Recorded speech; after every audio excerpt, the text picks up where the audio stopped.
차세대 유선통신 분야 8개 과제에 대한 성과를 공유하는 자리를 갖겠습니다. 아마 무선 쪽 분야 하신 분들 일부 이제 귀가를 하신 것 같긴 한데요. 우선은 오후에는 전부 다 유선통신 분야이기 때문에 끝까지 같이 토론을 하시고 논의도 같이 할 수 있는 시간 됐으면 합니다. 우선은 오전에 진행했던 바와 똑같이 제가 우선 저희 차장님은 계시지만 우선 과제를 쭉 20분씩 듣는 동안에는 제가 소개를 하겠고요. 우선은 발표를 4개 과제, 첫 번째 세션에 있는 4개 과제 모두 들으시고 마지막에 30분 정도 같이 한꺼번에 질의하고 토론하는 방식으로 동일하게 그렇게 진행을 하도록 하겠습니다. 그리고 20분에서 한 15분 정도 되면 저희 체험분께서 신호를 주실 거고요. 이왕이면 20분에 물론 몇 년 동안 하신 내용을 20분 만에 다 소개하시기가 힘드실 거는 알고 있지만 우선 그렇게 소개를 주시고 진행을 하도록 하겠습니다. 첫 번째 차세대 유선통신 분야 첫 번째 과제 발표해 주실 카이스트의 한동수 교수님, 과제명은 유저레벨 초저지연 전송 프로토콜 개발에 대해서 그간의 성과를 소개해 주시겠습니다. 네, 큰 박수로 모시겠습니다. 네, 감사합니다. 카이스트의 한동수입니다. 저희는 유저레벨에서 초저지연의 전송 프로토콜, 초저지연을 위한 트랜스포 프로토콜을 개발하는 과제입니다. 그래서 주관기관은 카이스트고 참여기관 유니스트가 있고 또 서울대 이경환 교수님이 참여하고 계십니다. 저희는 올해 마지막 과제이고요. 5년 반 동안 과제를 했고 2단계로 나뉘어져 있습니다. 그래서 대학이 참여하는 전문 연구실 과제입니다. 먼저 기술 개발의 배경에 대해서 말씀드리도록 하겠습니다. 6년 전에 저희가 저지연 네트워크 기술이 굉장히 중요하다라고 말씀드렸는데 요새는 이제 다들 중요성을 알고 계시리라 생각합니다. 한마디로 요약드리면 실시간 저지연 서비스의 앞으로 미래 애플리케이션에 굉장히 필수적이다. 그리고 지금 사용하는 스트리밍 애플리케이션이나 웹 애플리케이션에서도 저지연이 사용자의 만족도를 증대시키고 서비스의 경쟁력을 좌우할 수 있기 때문에 매우 중요하다는 것을 알 수가 있습니다. 대표적으로 웹 서비스를 보시면 예를 들어서 우리가 페이스북 페이지에 접속하면 페이스북 웹 서버에서 백엔드로 키 밸류 룩업을 약 520회 이상 한다고 합니다. 그래서 패러렐로 동시 진행돼서 매우 작은 패킷들이 다시 응답으로 오게 되는데요. 이것들이 동시에 늦어짐 없이 잘 와야 우리가 종단간 지연 시간을 만족시킬 수 있습니다. 그래서 종단간 지원 시간이 늘어지면 늘어질수록 사용자들의 만족도가 감소하고 매출도 감소하여 서비스의 어떤 품질과 경쟁력에 큰 좌우를 한다라고 말씀드릴 수 있습니다. 그런데 이렇게 저지연을 달성하는데요, 2가지 정도의 어려움이 있습니다. 첫 번째, 네트워크 대역폭이 매년 50%씩 향상을 하고 있습니다. CPU의 향상률, 무어스 러에 의하면 40% 매년 40%의 CPU 성능이 좋아지는데요. 그것보다 초과하는 겁니다. 그래서 이 성능 대역폭을 맞추기 위해서는 증대하는 성능 대역폭을 맞추기 위해서는 매년 더 많은 CPU를 기하급수적으로 사용해야 되는 그런 어려움이 있습니다. 그래서 이 성능을 맞추지 못하면 결국 대기 시간이 무한대가 되는 것이기 때문에 저지연 입장에서도 중요합니다.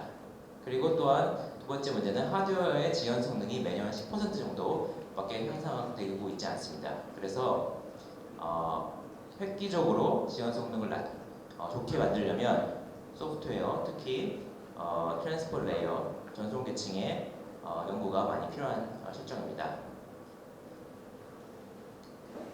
그래서 그런데 기존의 지연 성능 향상을 위한 연구 개발이 대부분 물리 링크, 피지컬 레이어랑 파일 레이어, 그다음에 링크 레이어에서 많이 출발을 하게 됩니다. 우리가 5G 초창기에서도 이런 연구들이 많이 있는데요. 사실 전송 계층에 대한 연구는 저희가 이 과제를 시작할 때만 해도 매우 드물었습니다.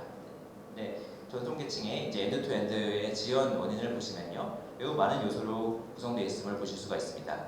애플리케이션에서 메시지를 네트워크 스택에 전달하는 시간, 네트워크 스택에서 메시지를 패킷으로 만드는 시간, 패킷을 네트워크 카드로 전달하는 시간, 그리고 네트워크 스위치들을 거치면서 지연 시간들이 있습니다. 이 요소들을 최적화를 해야 전반적으로 지연 성능을 좋게 만들 수가 있습니다.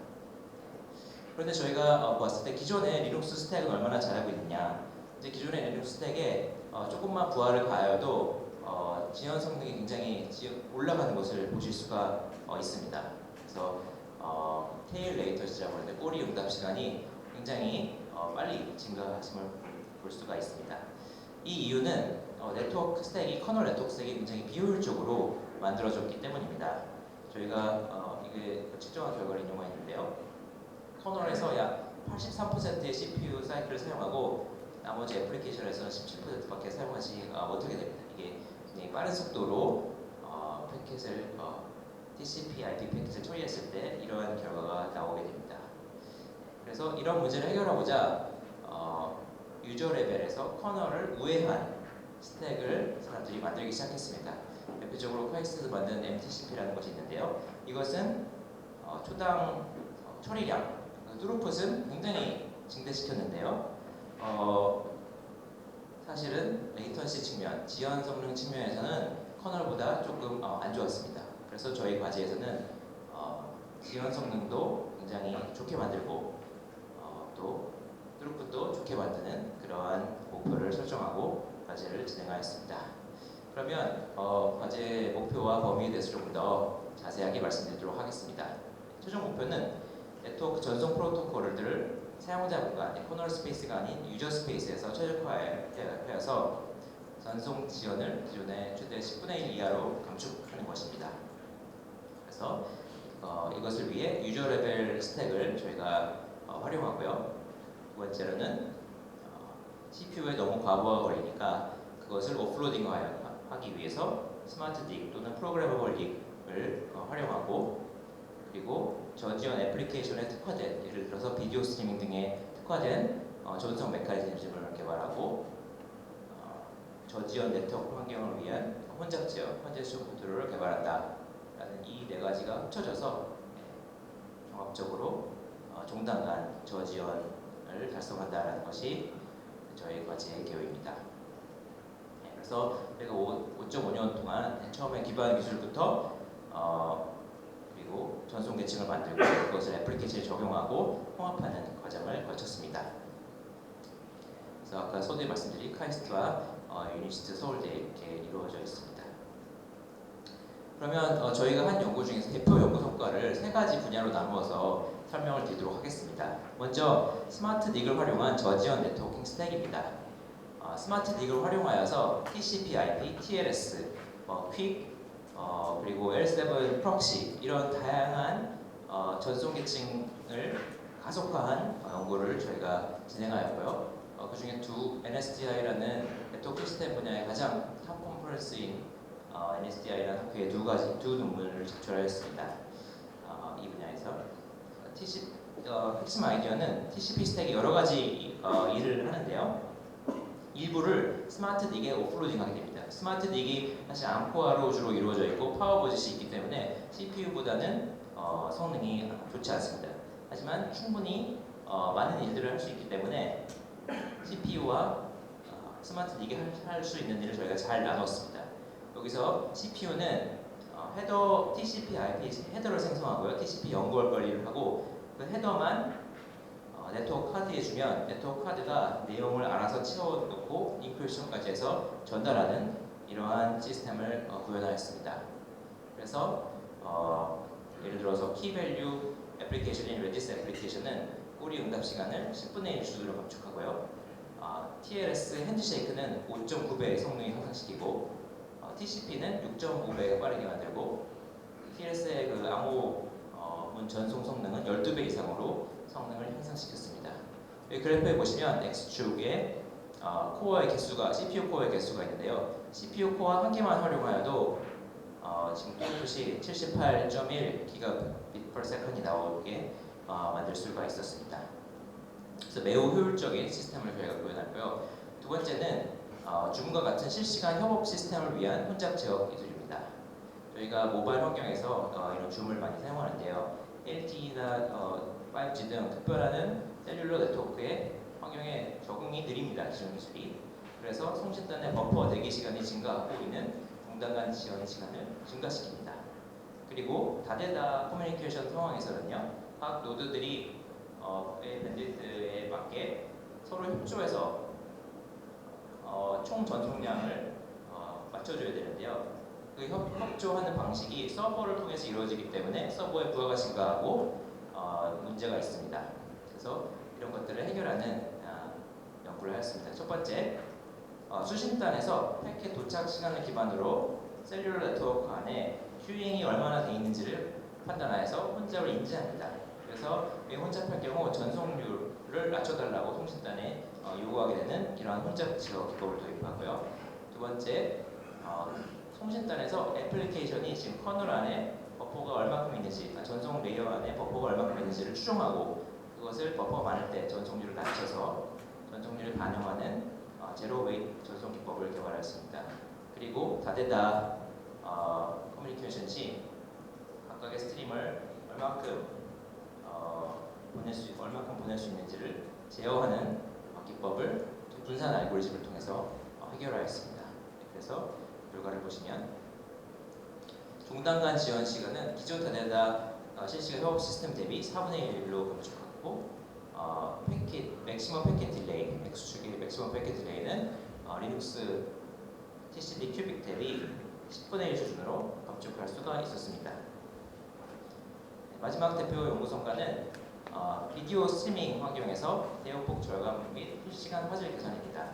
저희가 이것을 연구를 진행할 때 한창 코로나가 매우 유행이었습니다. 그래서 네트워크 상황이 안 좋아져서 많은 사람들이 그 비디오 스트리밍을 할 때 화질이 안 좋아지고 딜레이가 많이 생기는 그러한 이슈가 있었습니다. 그래서 이것을 해결하고자 저희는 AI 기법을 도입하였습니다. 화질이 안 좋은 화질이 왔을 때, 예를 들어서 1080p 화질이 왔을 때 이것을 4K로 초해상화를 하는 AI 네트워크를 이용하여서 AI 기반의 실시간 초해상화를 해서 같은 밴드위드로 훨씬 더 좋은 화질을 달성하거나 같은 화질을 절반의 밴드위드로 달성하는 그런 기술을 개발했습니다. 그래서 이 비디오에 특화되게 학습하기 위해서 온라인 러닝을 하고 그것을 동시에 초해상화를 진행하는 시스템을 저희가 구현하였습니다. 그래서 이거는 네트워크 분야에 가장 오래되고 가장 권위 있는 학회의 시그컴이라는 학회의 논문을 2건을 저희가 미과제로 제출하였습니다. 그래서 초해상화 성능을 통해서 화질이 약 PSR 기준으로 3dB가 좋아집니다. 또는 같은 화질을 제공할 때 기존의 웹 RTC 프로토콜 대비 대역폭을 45.9%만 사용해도 같은 화질을 전달할 수가 있습니다. 이것은 후에 데모로 저희가 비디오를 보이도록 하겠습니다. 그럼 대표 연구 성과를 이렇게 저희가 소개해드렸고요. 연구 내용을 조금 다른 연구 내용을 더 요약해드리겠습니다. 네, 저희가 먼저 1단계에서 저지연 네트워킹 스택의 요소 기술을 설계하고 구현하였고요. 이것을 애플리케이션을 지원하기 위하여서 전송 프로토콜을 만들고 그 다음에 애플리케이션 API를 설계하였습니다. 그리고 이것을 다양한 애플리케이션에 적용했는데요. 첫 번째 키밸류 애플리케이션, 그리고 미들박스 애플리케이션인 IPS, 그리고 엔지닉스 웹 애플리케이션, 그 다음에 AR, VR 및 비디오 애플리케이션에서 다양한 애플리케이션에서 성능이 월등하게 달성한다는 것을 저희가 보였습니다. 여기가 1단계까지 한 내용이고요. 2단계에서는 저희가 이 시스템을 고도화했습니다. 조금 더 복잡한 환경, 조금 더 헤테로지니어스한 환경, 그리고 조금 더 많은 애플리케이션을 저희가 다루었습니다. 그리고 이때가 바로 코로나 시기였기 때문에 약간 비디오 쪽으로 조금 더 요구사항이 있어서 집중을 하였습니다. 그래서 예를 들어서 퀵 기반의 고성능 서버, 스마트 디거를 활용한 처리율이 굉장히 높아지는 비디오 서버, 그리고 아까 말씀드린 다자간 협업을 지원하는 컨퍼런싱 시스템을 개발하였습니다. 그래서 이것을 저희가 테스트베드를 만들어서 검증을 하였습니다. 그래서 각각의 요소 기술도 저희가 오픈소스화하였고요. 마지막으로 통합된 시스템도 저희가 오픈소스로 하였습니다. 그럼 정량적 연구 성과에 대해서 조금 더 요약을 드리겠습니다. 저희가 1단계에 5가지 정량적 목표가 있는데요. 보시면 응답 시간, 최대 대기 시간, 만료 시간 이렇게 레이턴시를 특정 환경에서 레이턴시를 측정한 목표입니다. 이것을 저희가 1단계 단계 평가할 때 2가지를 이미 최종 목표까지 달성을 하여서 저희가 새 목표를 2개를 더 세웠습니다. 그래서 2단계에서 새로운 목표를 세워서 그것도 저희가 올해 잘 달성을 하였습니다.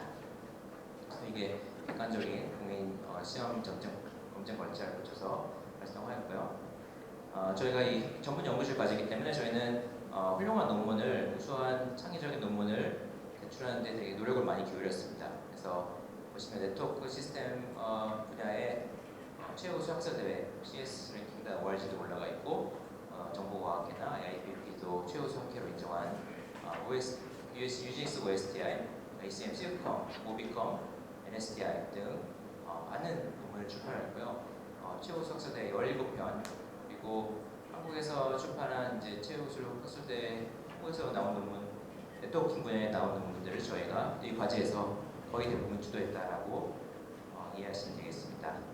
그래서 그리고 관련 특허도 저희가 확보해서 국제 특허도 4건을 출원하였습니다. 마지막으로 데모 비디오를 보고 결론을 말씀드리도록 하겠습니다. 이 비디오 초회상화를 하고 스마트닉에 업로딩을 하는 결과인데요. 왼쪽에 보시면 이 지금 멀어서 화질이 안 보시는데 오른쪽에 PSNR이 3dB나 좋아진 화질이 오른쪽에 보이고 있고요. 이것이 초회상화를 한 결과고, 그리고 왼쪽에는 리눅스 일반 TCP를 써서 10개의 코어로 지금 성능을 56Gbps 달성하고 있습니다. 그러나 오른쪽에서는 저희는 스마트닉을 가속했기 때문에 CPU 코어 1개로 78Gbps 달성하고 있습니다. 이게 통합적인 초회상화와 TCP 업로딩을 같이 적용한 결과입니다. 성과 학사는 여러 가지 저희가 발표를 했다라는 것으로 넘어가고요. 그리고 오픈소스도 통해서 성과 학사를 하고 있다 말씀드리고 결론을 말씀드리도록 하겠습니다. 저희는 연구 수행 기간 동안 최우수 논문을 집중하여서 많이 달성하였고, 또 물론 논문뿐만 아니라 최종 정량적 목표도 모두 달성하였습니다. 그리고 통합 전송 시스템을 구축하고 저희 검증을 붙였고요. 다양한 방법을 통해서 성과 확산을 위해서 노력하고 있습니다. 그럼 발표 들어주셔서 감사드립니다. 네, 감사합니다. 두 번째 발표해 주실 포항공대 홍은기 교수님께서는 인공지능 기반 가상 네트워크 관리 기술 개발을 올해까지 수행해 주셨습니다. 본 과제에서 나온 성과 지금부터 소개해 주시겠습니다.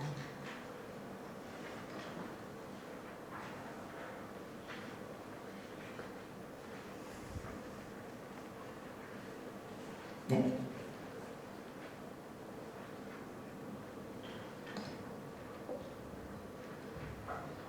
네, 안녕하십니까. 방금 소개받은 포항공대 홍원입니다.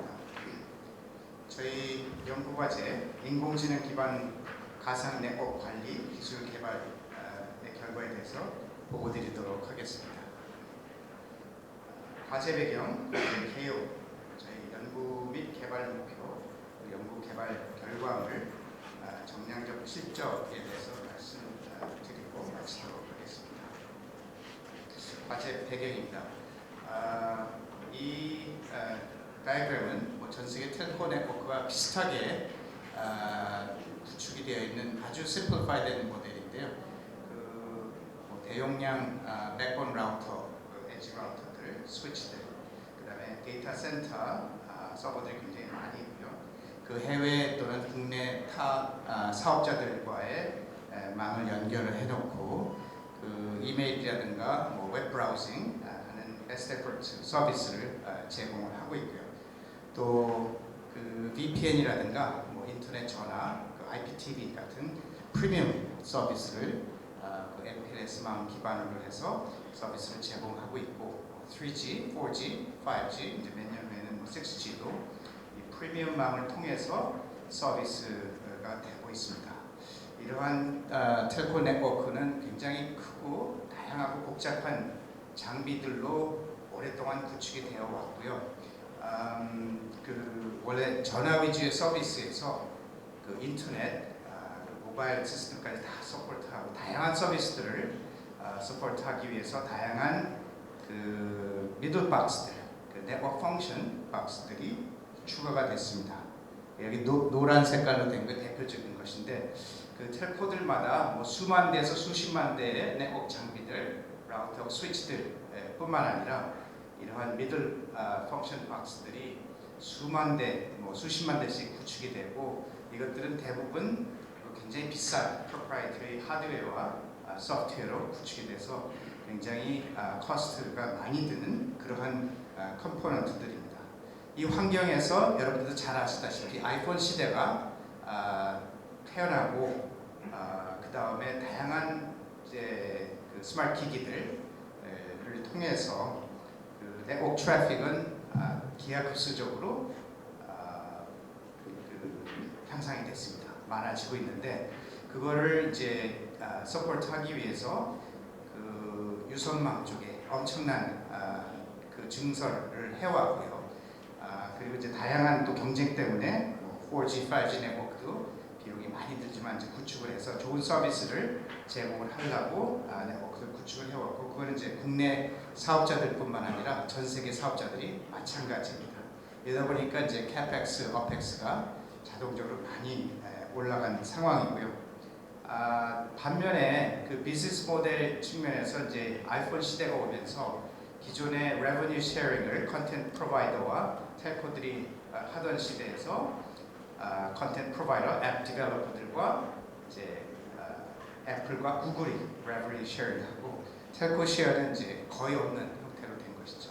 더군다나 이러한 그 텔코 환경, 네트워크 환경에서의 타임 투 마켓은 정말로 인터넷 플레이어들, 아마존이나 페이스북, 구글 같은 이런 그 인터넷 사업자들, 인터넷 그 컨텐트 프로바이더도 있고 하고 하는 데들은 굉장히 플렉서블하고 오픈 시스템 기반으로 구축이 돼서 운영을 하는 반면에 통신 사업자들은 매우 인플렉서블하고 그 클로즈 시스템, 굉장히 고비용의 시스템들로 구축돼서 이런 시스템들을 이제 모디파이해서 새로운 서비스를 구축을 하고 제공을 하려고 할 때 시간이 이런 인터넷 플레이어들은 뭐 한 4개월 정도면은 그 법률 검토까지 다 끝나고 새로운 서비스를 제출할 수 있는 반면에 통신 사업자들은 한 1년 반에서 2년까지 걸리는 그러한 어려움을 겪고 있었습니다. 그래서 인터넷 사업자들이 하는 것들을 보면은 그 이제 클라우드 컴퓨팅의 뭐 스토리지라든가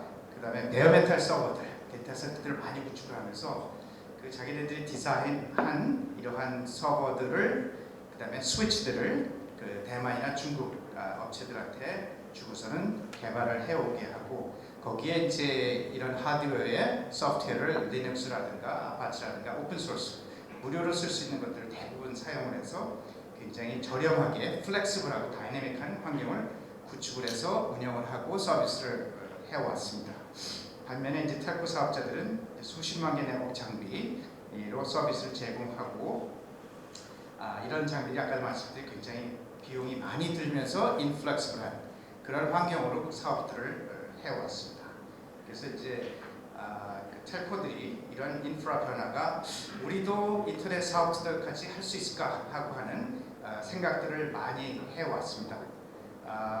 특히 이러한 그 여러분들도 거의 매일 사용하시는 인스턴트 메신저 전 세계 사용자들이 이걸 사용을 하면서 기존 텔코 사업자들의 그 SMS 굉장히 그 profitable 비즈니스인데 이거의 한 90% 이상들을 다 잠식시켜 버렸습니다.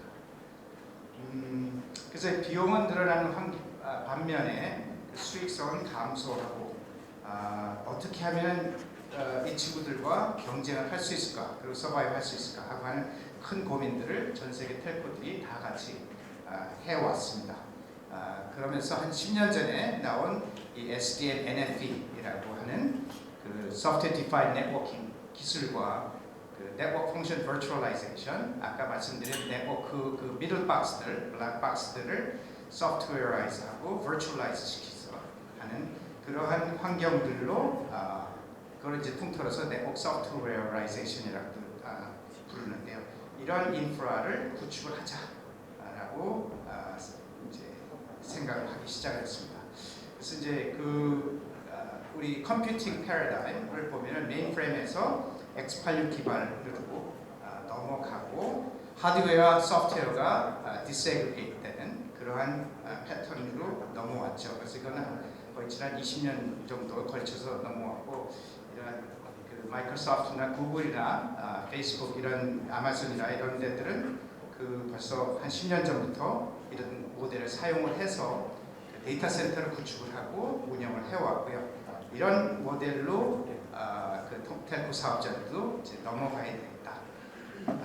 서버들뿐만 아니라 네트워크 디바이스들도 그런 프로프라이터리 네트워크 형태에서 디바이스 형태에서 오픈 네트워크 디바이스 형태로 넘어가는 그런 형태로 변경이 되었습니다. 물론 이것도 구글이나 페이스북이나 애플, 마이크로소프트 같은 회사들 이걸 리딩을 해서 해왔고 그거를 이제 텔코들도 이런 환경으로 가면 좋겠다라고 해서 변경들을 시작을 했습니다. 그래서 SDN과 NFV는 텔코 서비스 인프라에 플렉시빌리티를 제공을 하고 다이내믹한 환경을 제공할 수 있습니다. 그래서 이제 비용 절감도 가능한 그러한 환경으로 되는데요. 여기서의 문제는 이 네트워크 버추얼라이제이션, 가상화를 하면서 이 네트워크 컴플렉시티가 점점 더 늘어나고 훨씬 더 관리하고 운영하기가 어려워질 수 있다라고 하는 단점이 있습니다. 그래서 이러한 문제, 네트워크 컴플렉시티가 점점 더 복잡해지는 것을 어떻게 감당을 했을까? 이 문제를 어떻게 해결할 수 있을까? 하고 하는 고민들을 해왔고 그 고민을 해결하기 위해서 저희가 5년 반 전에 저희 과제를 제안하고 시작을 하게 되었습니다. 그래서 저희 과제는 이제 전문 연구실 과제로 1단계, 2단계에 거쳐서 지난 5년 반 동안 인공지능 기반, 인공지능 기술을 활용을 해서 점점 더 복잡해지는 이러한 네트워크, 가상 네트워크 환경을 관리하고 관리할 수 있는 기술을 개발하는 것이 핵심입니다. 그래서 저희 분야의 연구 교수, 그다음에 박사 후 연구원들을 채용을 해서 저희 연구실을 진행을 했고요. 물론 저희 연구실이 이제 주관 기관이 되지만 한동대학교 AI 전문가들이 많은 그다음에 이제 KT 동시사업자로서 참여를 했고요. 그다음에 키스티 크리오넷 연구망을 운영하고 연구하는 키스티도 참여를 했고요. 해외 주요 캐나다에 있는 워터루 대학과 토론토 대학, 그리고 유럽에 있는 세 개 대학과 그리고 미국의 스탠포드하고 버클리, 그러니까 공동으로 만든 오픈 네트워킹 포럼에 저희가 초기부터 참여를 하면서 저희 연구원들을 매년 인턴으로 보내왔습니다. 이렇게 해서 협력을 해서 저희가 연구를 진행을 했고요. 저희 연구의 핵심은 가상 네트워크 펑션, 버추얼라이즈 된 네트워크 펑션들을 이제 관리하고 하는 기술을 개발을 하는 것입니다. 거기에 저희가 이제 NFV 라이프 사이클 이 전체를 관리할 수 있는 AI 알고리즘 개발하는 것이 핵심이었습니다. 그래서 이제 NFV 라이프 사이클을 보면은 NFV를 생성하고 디플로이하는 디플로이먼트 파트가 있고요. 그다음에 이것들을 이제 모니터링하는 파트, 그다음에 서비스들이 기존의 하드웨어 오리엔티드 됐을 때는 이런 펑션 체인이라든가 이런 것이 불가능했었는데 이 NFV가 나옴으로써 굉장히 플렉시블하고 파워풀한 그런 환경이 가능해졌고요. 그것을 이제 서비스 펑션 체이닝이라고 하는데 그 파트에 관련된 또 연구를 하는 것, 그다음에 이 환경에서의 어나머리 디텍션, 그리고 어로 스케일링, 그다음에 이제 DNF들을 다른 하드웨어로 옮기고 하고 하는 DNF 라이브 마이그레이션, 그다음에 어택 intrusion detection, 그리고 electricity power management, 그다음에 마지막으로는 이제 이것들을 전부 통틀어서 orchestration 하는 자율주행 및 최적화, 이 부분이 저희 연구 5년 반 동안 진행한 내용들입니다. 그래서 결과물들은 저희가 이 관련된 AI 기술들을 연구를 하고 여기에 적합한 알고리즘들을 개발을 해서 소프트웨어 형태로 구축을 했고요. 그 다음에 이 플랫폼, 관리 플랫폼도 저희가 개발을 해서 이런 것들을 이제 오픈 소스로 공개를 했습니다. 그리고 SDN NFT 테스트bed도 구축을 한 것이 저희 그 결과물의 한 부분이고, 물론 그 지금 크리오넷에서 그 키스티 크리오넷 저희가 같이 공동 연구한 결과들을 적용하여 검증 시연도 하였고요. 물론 고급 인력 양성과 그 다음에 그 IPR 확보를 하였습니다. 그래서 먼저 저희가 구축한 그 테스트bed, 이 NFT 테스트bed을 저희 포항공과대학교와 그 다음에 참여하는 키스티, 그 다음에 한동대 이렇게 구축을 하였고요. 이 노드들은 뭐 당연히 네트워크 스위치들, 오픈플로우 스위치, 레이어 2, 레이어 3 스위치들로 구성이 되어 있고요. 그 다음에 이제 AI 노드하고 AI 엔진들을 가동시키는 노드들, 그다음에 모니터링하는 노드, 컨트롤러 노드, 그 다음에 이제 컴퓨터 노드들로 구성이 되어 있어서 그것들이 이제 에지 형태를 구축을 하는. 그래서 물론 저희 대학 내에 있는 거 하고 왔을 때는 그 딜레이가 거의 없기 때문에 artificially 딜레이를 필요한 만큼 생성해서 집어넣고 하고 하는 그 딜레이 모듈들도 포함이 되어 있어서 이렇게 구축을 하였습니다. 그래서 이제 첫 번째 파트는 NFT 모니터링 연구를 하였고요. 그 NFT 네트워크 펑션들, virtualized 펑션들의 스테이터스라든가 state, 그 다음에 그쪽에 저장되는 사용되는 데이터들을 수집을 하고 그다음에 트래픽들까지 모니터를 하고 이것들을 이제 그 데이터베이스에 저장을 해서 API로 이 AI 모듈들이고 AI 연구들이 되는데 제공도 했습니다. 그리고 이것은 이제 리눅스 기반으로 해서 eBPF로 기반으로 해서 구현을 했고요. 이러한 그 모니터링 시스템은 이제 볼 수도 있게 이런 유저 인터페이스도 제공을 했습니다. 두 번째 파트는 그 VNF 디플로이먼트. VNF 디플로이먼트는 이러한 VNF Virtual Network 펑션들을, Virtualized Network 펑션들을 어느 피지컬 서버에 생성을 하고 배치를 하느냐 하고 하는 내용입니다. 그래서 가장 좋은 것은 이제 그 서버들 많이 안 들고 최적화된 그 운영 비용을 최소화시킬 수 있는 것을 목표로 해서 진행을 했고요. 여기 이제 첫 번째 저희가 다양한 그 AI 알고리즘들을 적용을 해봤고 그 중에서 이제 가장 적합한 것이 GNN 그래프 뉴럴 모델을 사용해서 VNF 배치를 학습을 했습니다. 그래서 이제 인티저 리니어 프로그래밍 대비 저희 VNF 프로세싱 타임이 죄송합니다. 그 예측 정확도 한 96.84% 정도가 나오면서 정확도는 그렇게 나오면서도 이제 훨씬 더 빠른 그 디시전을 내려서 이 운영 비용을 최소화하는 쪽을 할 수 있게 하는 결과를 냈고요. 세 번째 기능은 이제 서비스 펑션 체이닝. 아까 잠깐 말씀드렸듯이 하드웨어 기반의 네트워크 펑션들을 구축을 했을 때는 그 리니어 형태로 네트워크 펑션 박스에서 그 다음 박스로 컬이되고 리니어한 방식밖에는 안 되는데 이 NFV가 도입이 되면서 이 서비스들의 이 펑션들을 굉장히 다이내믹하고 플렉시블하게 운영을 할 수가 있습니다. 그렇게 파워풀한 모델을 이제 서비스 펑션 체이닝이라고 하고 그 필요에 따라서 뭐 여러 번을 반복할 수도 있고 굉장히 플렉시블하게 하고요. 여기서 키는 그 서비스 펑션 체이닝의 서비스 지연 시간을 최소화시키는 것입니다. 그래서 이 그 목표를 달성하기 위해서 강화 학습 모델인 DQ 네트워크 모델을 사용해서 서비스 펑션 체이닝 경로 선택 문제를 해결을 했습니다. 그래서 그 간략하게 말씀드리면은 그 SFC 펑션 한 602 밀리세컨드 이하로 1000개 HTTP 메시지 전송 및 수신 지연 시간을 이 정도 이하로 달성을 했습니다. 네 번째는 이제 anomaly detection 연구입니다. 그래서 서비스를 제공하는 서비스 펑션 체인을 대상으로 비정상 징후들이 다양한 어택들로 일어날 수 있는데 이걸 이제 실시간으로 탐지하는 것을 저희 anomaly detection 연구라고 하고 있고요.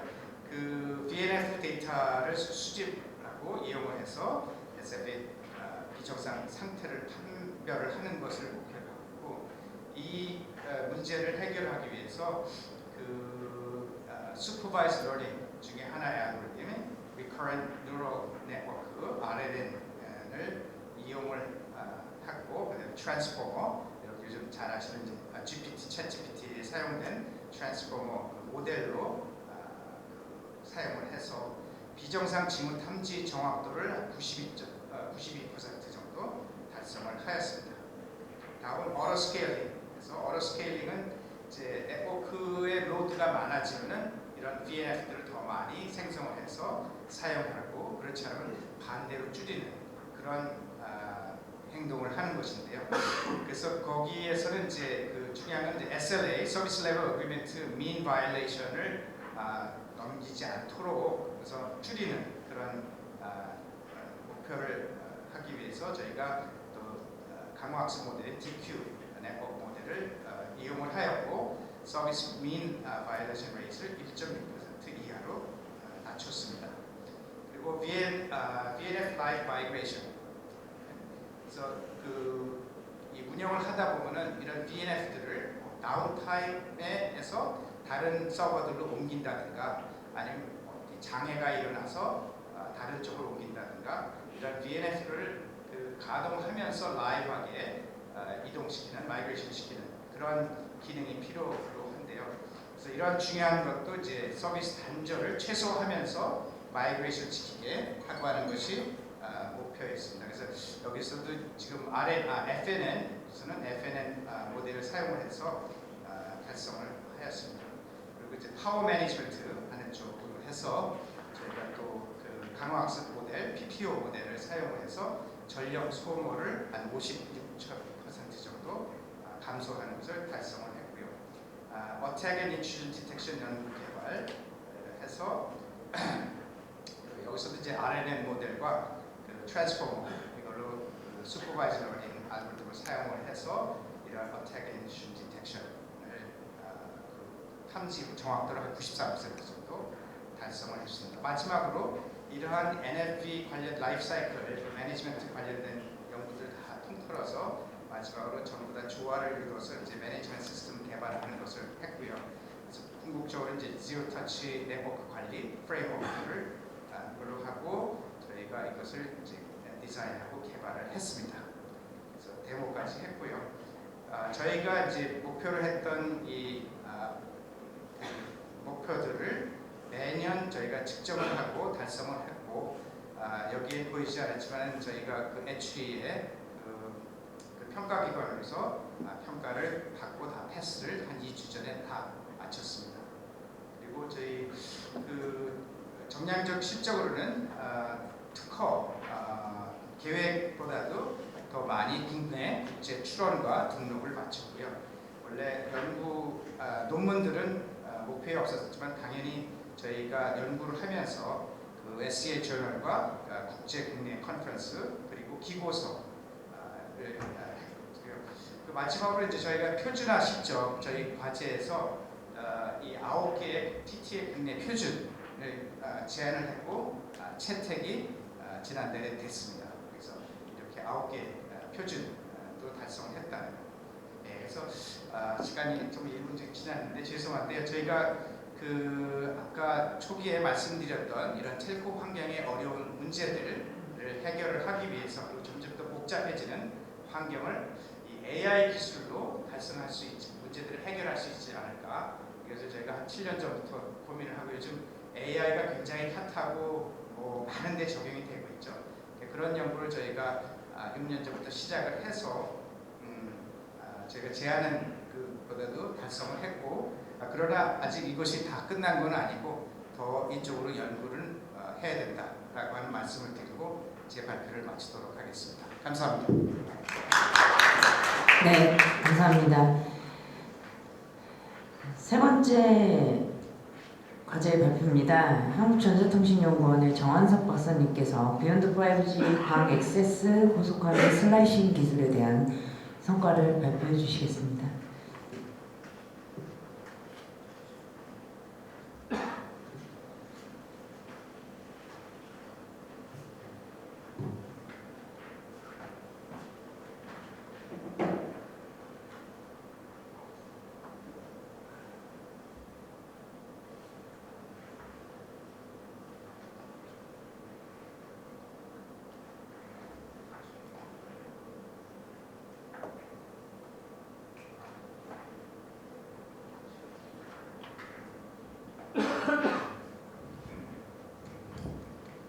네, 애트리의 정환석입니다.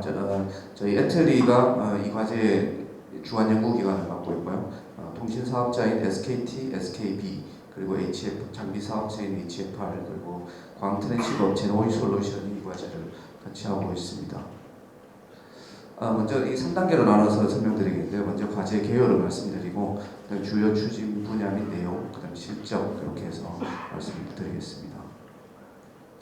이 과제는 2019년 4월부터 시작해서 5년간 약 5년간 추진했고요. 아까 말씀드린 대로 애트리, SKT, SKB, HFR, 오이솔루션 이렇게 참여를 하고 있습니다. 이 과제가 생길 때만 해도 PBS 사업이 일몰이 된다, 이제 사업이 없다, 이 과제가 마지막 과제다 이런 걸 받고 참 이렇게 시작을 했는데 계속 과제가 또 새로운 과제 여러분들이 노력해서 생기고 이 과제를 이렇게 종료를 맞아서 발표하게 되니까 감회가 참 새로웠습니다. 그때는 거의 다 모든 과제가 일몰이라서 참 암담했었습니다.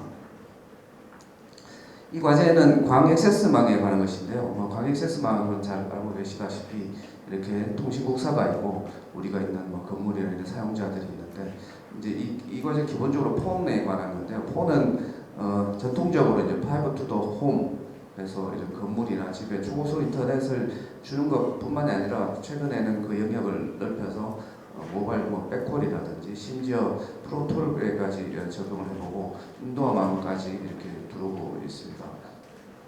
그리고 인도어망에도 예전에는 이제 구리선을 쓰는 G.Fast, G.HM 이런 것을 있지만 그것도 이제 용량이 10기가를 못 넘기 때문에 인도어망에도 광섬유를 사용하는 G.fin 이런 표준들도 생겨나고 있고 이런 광 액세스망과 광섬유가 우리 엔드 유저까지 오는 게 점점 더 늘어나고 있는 상황입니다. 이 과제가 시작될 때만 하더라도 크게 이제 세 가지 현안을 해결하고자 했는데 폰의 그런 사용자당, 즉 사용자라 하면 이 건물이나 밑에 들어오는 그런 단말당 속도가 10기가였는데 여기서 25기가까지 늘려야 되겠다.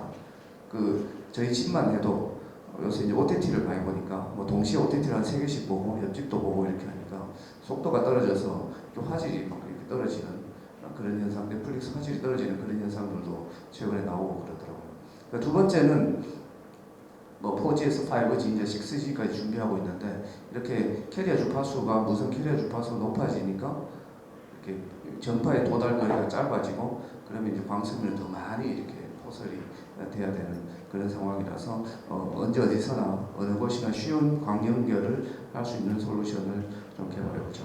그리고 세 번째는 이제 폰에 FTTH뿐만 아니라 모바일 프론톨, 백콜 또 여러 가지 그런 서비스들이 있기 때문에 그런 기능에 맞게 어플리케이션에 맞게 폰에 여러 가지 그런 자원들을 좀 잘 할당할 수 있는 가상화나 슬라이싱 기술을 개발해보죠. 이 3단계 세 가지를 현안을 해결하고자 하고요.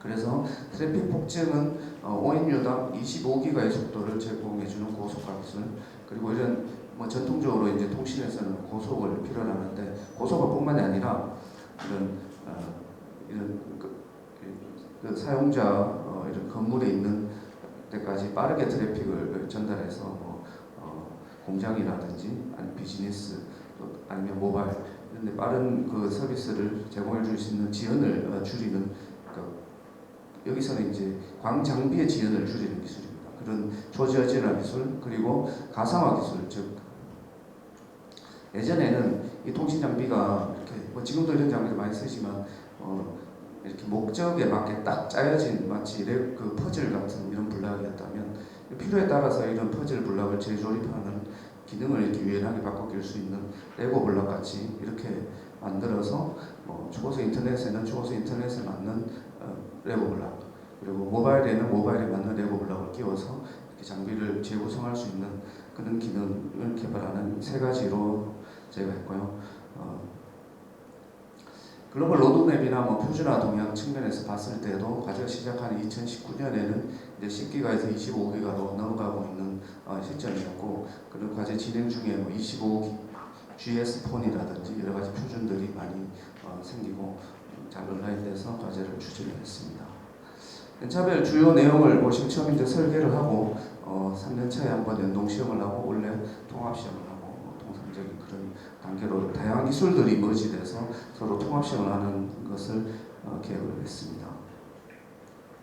추진 체계는 애트리가 주로 이제 25기가 맥 기술, 그다음에 폰 트랜시버 기술, 표준화 이런 것들 담당하고 SKT, SKB가 시험 주관이라든지 요구사항 그리고 표준화를 같이 했고요. 오이 솔루션이 25기가, 50기가 그 P2P 광 트랜시버, 이제 엑솔 광 트랜시버라고 하는데 그걸 개발을 하고 장비 업체인 HFR이 추상화 가상화 기술 개발과 텐지 레거시 폰에 대한 그런 기술들을 개발하는 것으로 추진 체계를 갖추었습니다. 그래서 주요 추진 분야 및 결과물에 대해서 간략히 설명드리고 뒤쪽에 성과에 대해서 말씀드리겠습니다. 이 폰이 이제 너무 복잡하고 많은 내용이 있기 때문에 이 그림으로 한 번 더 정리를 하고 넘어가면요.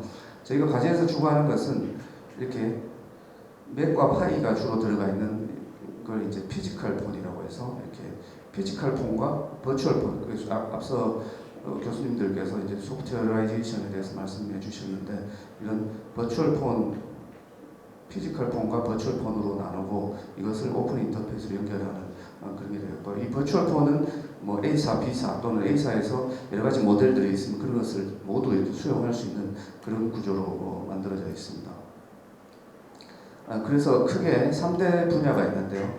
피지컬 폰, 버추얼 폰, 그리고 이를 연결하는 광 트랜시버 이렇게 3대 분야의 기술들은 각각 6개로 이렇게 나눠봤습니다. 특히 초저지연화를 위해서 예를 들어 폰으로 프론토를 수용하려면 굉장히 빠른 초저지연 150마이크로 정도가 필요하기 때문에 그걸 하기 위해서 이 광장비와 모바일 장비 간에 서로 이런 트래픽 정보 교환을 통해서 빠르게 데이터를 전달하는 코DBA라는 그리고 오란의 CTI 기술을 같이 접목해서 그런 표준화 워크 아이템도 만들고 같이 표준화를 추진하게 되었습니다.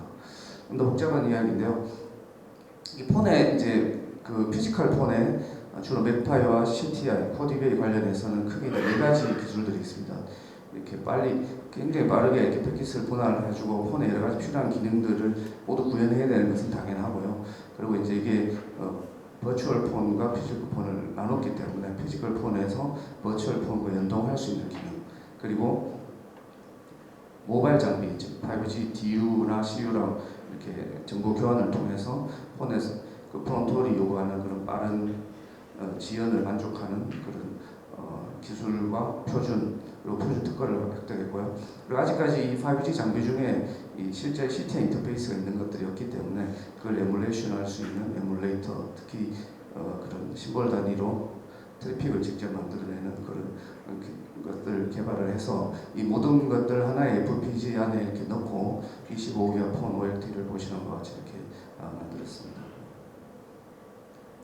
버추얼 폰은 크게 이제 이런 하드웨어의 의존성을 없애는 추상화 기능, 그래서 벤더 의존성을 없애는 추상화 기능과 그런 추상화를 바탕으로 우리가 필요한 기능들을 이렇게 만들어 넣는 레고 블록과 같은 가상화 기능, 그리고 이 다양한 하드웨어와 제품들을 이렇게 붙일 수 있는 오픈 OLT ON 어댑터 기능, 그리고 이제 폰에 다양한 기능들이 막 복잡하게 붙기 때문에 그걸 하나의 별도의 망처럼 이렇게 슬라이싱해서 할 수 있는 폰 슬라이싱 기능, 이런 것들 위주로 개발을 해서 블록도는 이렇게 되고 이것을 소프트웨어로 오픈소스 기반을 기본적으로 이용하고 여기 이제 붉은 노란색으로 표시한 이런 것들을 저희가 이제 추가로 개발해서 이렇게 버추얼 폰을 만들게 됐습니다.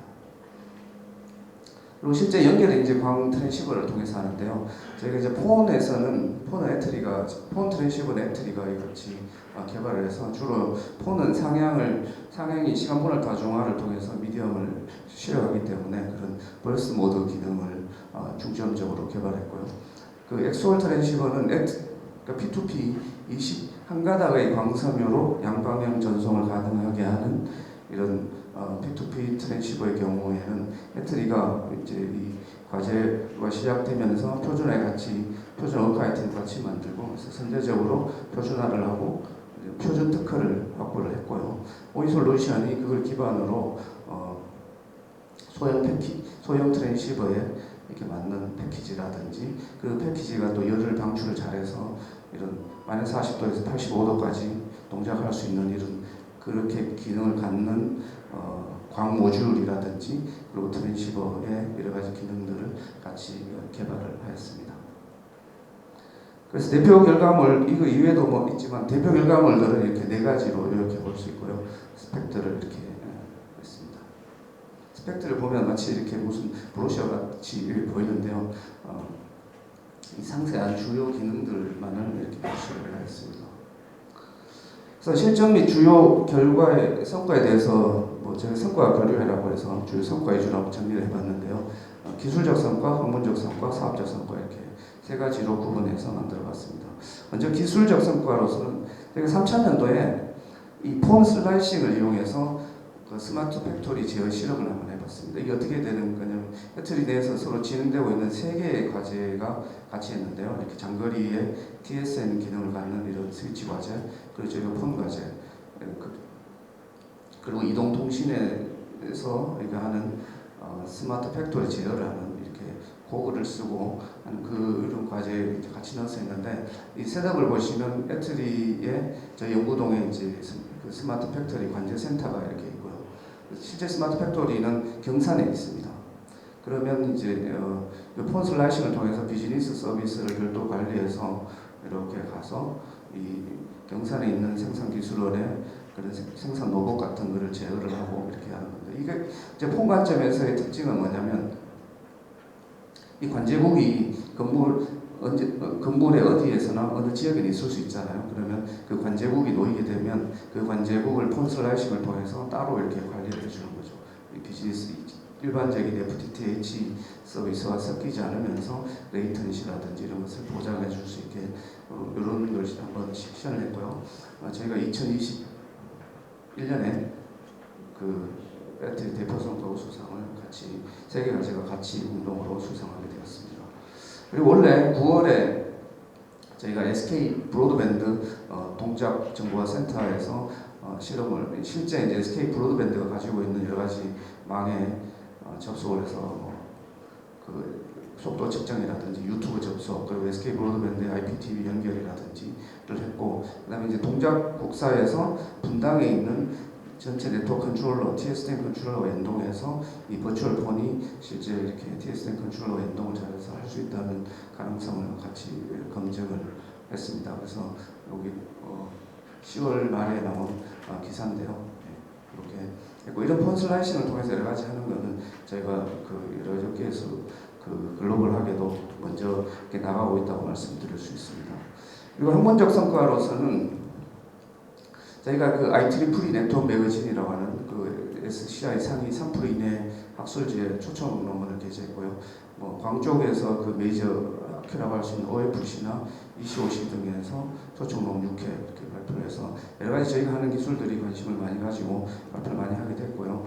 그뿐만 아니라 뭐 국제학회 그런 광 액세스 워크숍 주관을 한다든지 그리고 SKT에서 그 폰이나 유선 액세스망에서 큰 전시회인 브로드밴드 월드 포럼이라고 있는데 그게 이제 저희 폰 로드맵을 발표를 하고 특히 그 지금 기술도 중요하지만 앞으로 어떻게 진화를 할까 이런 것도 굉장히 중요한데 그 IEEE에 보시면 그 퓨처 네트워크 이니셔티브의 인터내셔널 넥스트 제너레이션 로드맵이라고 각 분야별로 쭉 있습니다. 그래서 저희 그 옵틱스 광통신 분야의 광 액세스망과 엑스올 분야에 저희가 주관해서 그 로드맵을 같이 참여하는 많은 활동이 있었고요. 이 상세 내용을 보시면 되겠습니다.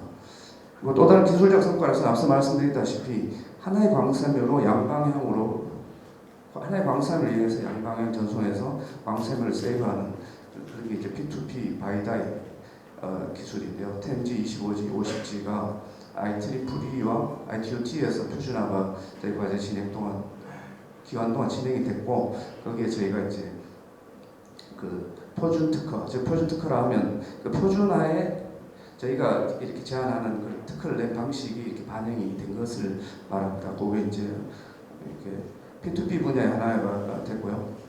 그리고 그 폰의 레이턴시를 줄이기 위해서 광장비와 모바일 장비 간의 연결을 해서 트래픽 정보를 교환해서 레이턴시를 줄이는 그런 방식도 요번에 원래 지금 10월에 표준 특허로 반영이 됐습니다. 그래서 저희 할 때 그 이런 일들을 많이 한 변리사와 같이 이렇게 자문을 받아가면서 이렇게 면밀히 표준 특허를 하였고요. 특히 P2P 바이다이 같은 경우는 이제 표준 특허를 먼저 하고 또 국내 광트랜시버 전문 회사인 오이솔루션에서 그 P2P 바이다이를 그 IEEE 802.3 CP, ITU-T G.9806에 맞게 25G 트랜시버, 50G 트랜시버를 개발을 해서 뭐 과제 시작하면서 통보를 계속 해왔고 그래서 과제 기간 동안 25G 트랜시버 같은 경우에 한 100억 원 정도 이렇게 매출이 일어났고요. 이건 주로 뭐 프론톨이라든지 데이터 센터 연결 뭐 이런 쪽에 많이 쓰이고 있습니다. 그리고 50G 트랜시버 경우에도 아직 시장이 완전히 열리지는 않았는데 일부 매출이 일어나고 있는 것으로 알고 있습니다. 그리고 폰맥 기술 같은 경우에도 이제 폰맥이 폰 칩 자체를 해서 오일 도해류에 넣을 수도 있지만 그 기술을 활용해서 예를 들어 이제 인터넷이 좀 느려지고 있거나 아니면 가입자 수를 늘리거나 먼 거리를 보내고 싶다거나 미국 같은데 그런 것들이 필요한데요. 그게 이제 폰 리피터라는 겁니다. 그래서 폰에 개발한 저희 폰 리피터 기술을 활용해서 SK 브로드밴드의 평택국사에 설치해서 뭐 BMT를 완료를 하고 현장 실증을 했고요. 그리고 KT와는 NG 입폰 방식으로 저희가 해서 KT 담양국사, 전라도에 있는 담양국사의 현장 적용 시험을 완료를 하고 이런 폰 기술의 활용 측면에서도 많은 노력들을 하였습니다. 그리고 이제 전시회도 주품을 좀 하였는데요. 과제 시기 초반에는 2000년도에 이제 코로나가 있었기 때문에 주로 이제 온라인 전시회 이런 것들 새롭게 이렇게 하고 했고요.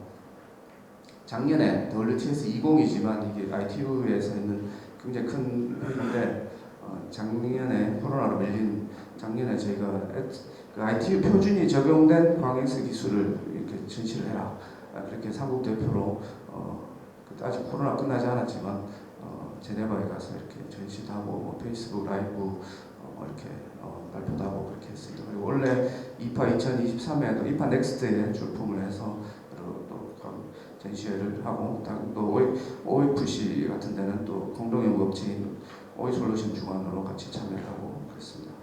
그래서 주요 성과로서는 앞에 설명드린 내용들을 학문적, 기술적, 학문적, 사업화 성과 이렇게 나눠서 정리를 해보았습니다. 그래서 이게 시장을 보면 우리 국내에서는 프론톨이 뭐 굉장히 이렇게 많이 이슈가 되고 있지만 시장 자료를 보면 폰 시장이 프론톨 시장 10배나 됩니다. 그러니까 이게 아마 장비까지 다 포함되어 있어 그렇고 그리고 이 프론톨 시장을 딱 이렇게 다시 자료를 보면 이 프론톨 시장에 대한 양이 이 폰 트랜시버 시장과 비슷하거든요. 그 트랜시버 시장과 이 광 트랜시버의 프론톨 시장과 비슷한데 그거 못지않게 폰 트랜시버 시장도 전 세계적으로는 폰 트랜시버 시장과 유사하다. 워낙 이제 폰 트랜시버가 저가라서 중국이 많이 하고 있는데 25기가나 50기가부터는 이게 프리미엄 기술들이 적용되기 때문에 저희가 진입할 여지가 있다 이렇게 보고요. 그래서 이제 저희가 연구소인 정출연 애트리는 핵심 기술 개발과 기술 확산, 표준화를 담당하고 HFR이나 장비 업체는 뭐 국내 SKB뿐만이 아니라 미국 AT&T라든지 일본, 대만, 동남아 등지에도 이런 가상화에 대한 솔루션에 대한 요구가 있기 때문에 거기에 대한 대응을 하고 그다음에 오이솔루션은 광트랜시버 위주로 이렇게 사업화를 지속적으로 추진해 나갈 계획을 세우고 있습니다. 네, 이상 발표를 마치겠습니다. 네, 감사합니다. 네 번째 죄송합니다. 네 번째 과제 발표는 K벨의 김정대 책임연구원님께서 SD-WAN 기반 지능형 하이브리드 클라우드 네트워크 관제 플랫폼 기술 개발에 대한 성과를 발표해 주시겠습니다.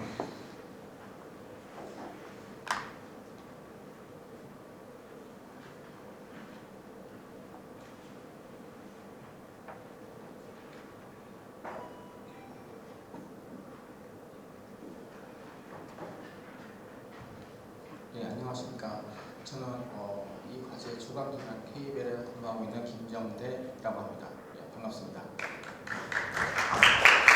앉아있을 때는 몰랐는데 앞에 딱 서자마자 일단 침이 마르고 막 말이 떨리고 그랬습니다. 좀 발표가 미흡하고도 양해 부탁드립니다. 네, 일단 저희 과제는 일단 SD-WAN 기반 지능형 하이브리드 클라우드 네트워크 관제 플랫폼 기술 개발로 일단 과제 제목에 일단 결과물이 딱 보이게 나와 있습니다. 일단 목차는 개요부터 시작해서 연구 내용 및 성과를 먼저 보여드리고 향후 추진 계획에 대해서 진행하겠습니다. 개요입니다.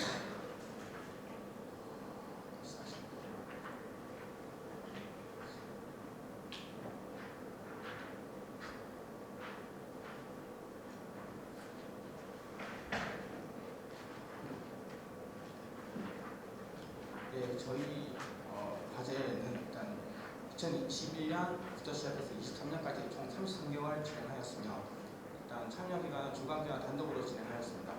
일단 사업비는 정부 출연비하고 민간부담 포함해서 19.4억 정도입니다. 기술 개발 배경입니다. SD-WAN 기반 하이브리드 클라우드 네트워크에 관한 기술로서 일단 먼저 클라우드는 크게 프라이빗 클라우드, 퍼블릭 클라우드, 하이브리드 클라우드로 나뉠 수 있으며 프라이빗 클라우드는 기업에서 인프라를 직접 구축하면서 강력한 보안, 비즈니스에 맞는 클라우드 환경을 조성하여 할 수 있으며 그 외의 단점으로는 클라우드 관리를 위한 자체 전문 인력이 필요하다는 것이 있습니다.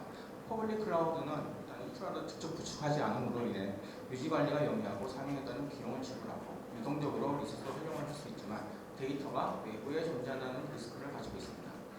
그래서 예측 가능한 사용 패턴을 갖는 워크로드 같은 경우 프라이빗 클라우드에 보통 불가능하고 그 외에 대용량 또는 수요 변동이 많은 워크로드는 퍼블릭 클라우드에 원이 되고 있습니다. 이 두 가지 클라우드의 장점들을 갖다 하여 하이브리드 클라우드로 구성을 하게 되는데 보안 중요도와 워크로드 성향에 따른 운영에 따라 중요도가 높은 데이터는 프라이빗 클라우드에 수요 변동이 많은 워크로드는 퍼블릭 클라우드에 운영할 수 있습니다. 이 하이브리드 클라우드는 일단 멀티 클라우드도 그렇고 일단 기본적으로 여러 클라우드를 갖다 연결해서 구성하는 클라우드이기 때문에 보안과 데이터 전송에 따른 비용이 크게 발생하고 있습니다. 이러한 비싼 비용들을 갖다 절감하기 위하여 SD-WAN 네트워크 기술을 갖다 적용하여 SD-WAN 기반 하이브리드 클라우드를 갖다 명명할 수 있으며 이러한 SD-WAN 기술 적용으로 인하여 비싼 MPLS 비용을 절감하고 트래픽 보안도 적용하며 중앙 집중식 단위 관리와 프로비저닝 자동화를 이용하여 쉽게 여러 클라우드로 확장할 수 있는 기술입니다.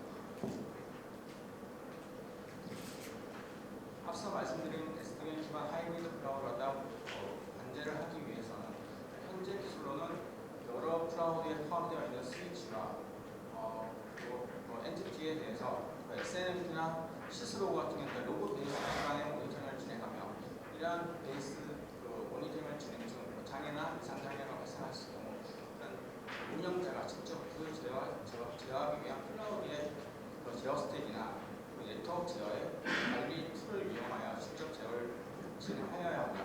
이런 인해서 즉각적인 대응이 많이 늦어지는 방향이 있습니다. 그리고 클라우드에 올라가는 응용 버추얼 머신 같은 경우는 기본적으로 지금 클라우드에 제공하고 있는 게 버추얼 머신과 버추얼 머신 간의 트래픽에 대한 통계나 이런 흐름에 대한 제공이 되고 있지 않기 때문에 이러한 부분에 대해서도 점점 더 많은 요구사항들이 증가하고 있습니다. 이로 인해 저희 이번 과제에서는 앞서 나왔던 불편함과 이런 부분을 해소하기 위하여 여러 기본적인 NMS의 SNMP 시스로그뿐만 아니라 여러 레거시 서버에서 제공되었던 에이전트에서 제공했던 리시스로그하고 로그 정보와 그리고 퍼블릭 클라우드, 프라이빗 클라우드에서 제공하는 스택에서 제공하는 최대한 인터페이스를 모두 이용하고 그 외에 버추얼 머신과 버추얼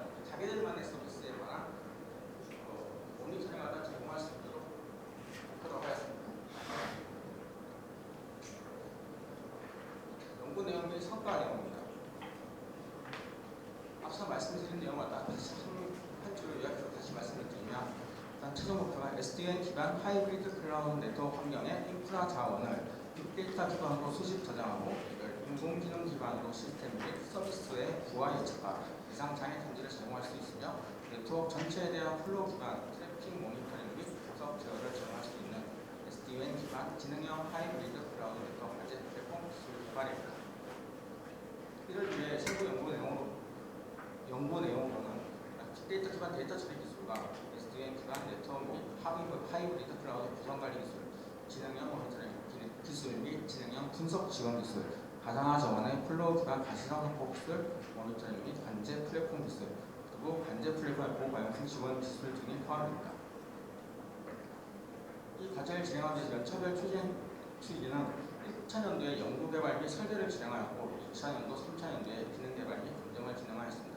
특히 이 과제의 가장 중요한 부분이 리소스 수집 부분이었는데 이 부분에는 1차년도 연구개발 및 프로토타입을 사전에 미리 좀 다 확인을 한 상황에서 2차년도에 우선 AWS, 아마존 웹 서비스의 리소스와 그리고 플렉시웬 같은 경우는 일단 오픈 소스 기반의 플렉시웬, SDN을 갖다가 우선 개발을 시작하여 일단 연구 시제품을 갖다가 완료하였고 3차년도에 최종 이제 구글 클라우드 플랫폼과 마이크로소프트의 애저 클라우드를 갖다가 연동하였으며 그리고 SDN 컨트롤러 같은 경우는 이제 시스코 가장 많이 사용되고 있는 시스코 V 매니저를 연동하여 최종 상용화 제품을 갖다가 완료하였습니다.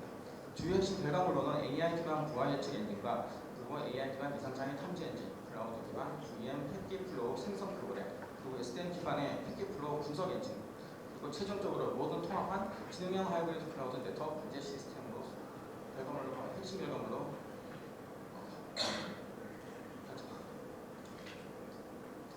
결과물로 관제 시스템입니다. 과제 전망 대비 한 가지 목표 대비 실적입니다. 1차년도에는 연구개발을 연구를 갖다 진행하여 기술 분수로 일단은 먼저 결과물을 만들었고 2차년도에 국내 특허를 갖다 진행하였으며 그리고 성과를 진행해서 연구 시제품을 개발하였습니다. 그리고 3차년도에 2차년도에 출연했던 그 특허를 일단 등록을 완료하였으며 다시 이제 아까 시스템 시제품에 관련 그 기술 소프트웨어 기술을 해서 다시 그 시스템 출원을 특허 등록을 진행하였고 그리고 시제품을 지금 일단 상용화 한 건을 완료하였습니다. 성능지표 달성 현황입니다.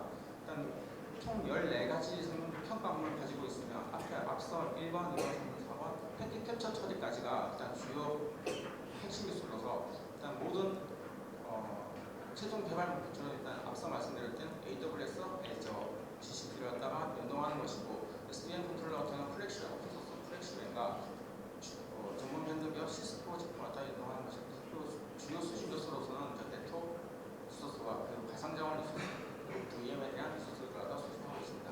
그리고 수집 플로우 패킷 처리와 패킷 캡처 처리 부분의 성능 지표 같은 경우는 일단 저희가 사전에 KT에서 사업을 하다 하던 게 있는데 거기 일단 지표를 가지고 일단 저희가 목표를 정했습니다. 그리고 앞서 말씀드린 무건 클라우드 해외 미국에서 이미 저희보다 먼저 사업을 진행했던 포티네스를 갖다가 벤치마킹하여 그쪽에서 목표치를 갖다가 먼저 가져와서 21년도에 저희 과제 목표치로 선정하여 진행하였고 그리고 이 과제 목표치에 대한 공인 시험 선택 같은 경우는 저희가 R&D 시험 검증 지원 대상 사업으로 선정되어 2차년도부터 3차년도까지 올해까지 지금 애트리 검증센터와 같이 저희 전체 시험 검증 경우가 이런 과제 진행 사항에 대해서 지원을 받고 있습니다. 연구개발 성과입니다. 일단 우선 먼저 SDN 기반 네트워크 및 하이브리드 클라우드 구성 관리 기술 개발입니다. 이 SDN 기반 네트워크에 대한 전체적인 구성 관리 위해서 각각 SDN 엣지 패킷 구성 관리 기능과 퍼블릭 클라우드 구성 관리 기능, 프라이빗 클라우드 구성 관리 기능, 레거시 네트워크 서버 및 네트워크에 대한 구성 관리 기능에 대한 인터페이스를 갖다 직접 구현하였으며 그 외에 이 구성하였습니다.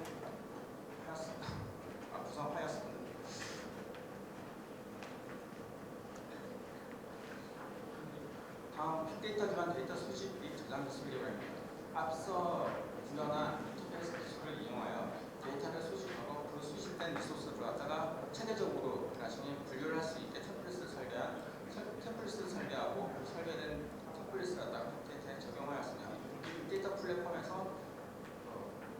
이러한 이제 오랜 데이터 관리를 하기 위한 인덱싱 관리 방안 정책도 설계와 적용을 하여 진행하였습니다. 인프라 및 운영 서비스별 블록 기반 가치성 확보 기술입니다. 크게 저희 이 과제의 어찌 보면 핵심 기술이기도 한데, 일단 저희가 버추얼 머신 간에 일단 먼저 트래픽을 갖다 수집할 수 있는 기술을 갖다 먼저 연구하였고, 그 부분에 관련해서는 AWS하고 GCP 같은 경우는 조사하고 그 클라우드 관리 스택에서 자체적으로 일단 패킷 미러링 기술 같은 경우는 제공하고 있었으며, 이 패킷 미러링 기술을 갖다 이용하여 미러링된 패킷을 받아서 저희가 원래 가지고 있던 DPI 기술로 넷플로우를 생성하여 수십 서버로 전달할 수 있는 기술을 갖다 진행했습니다.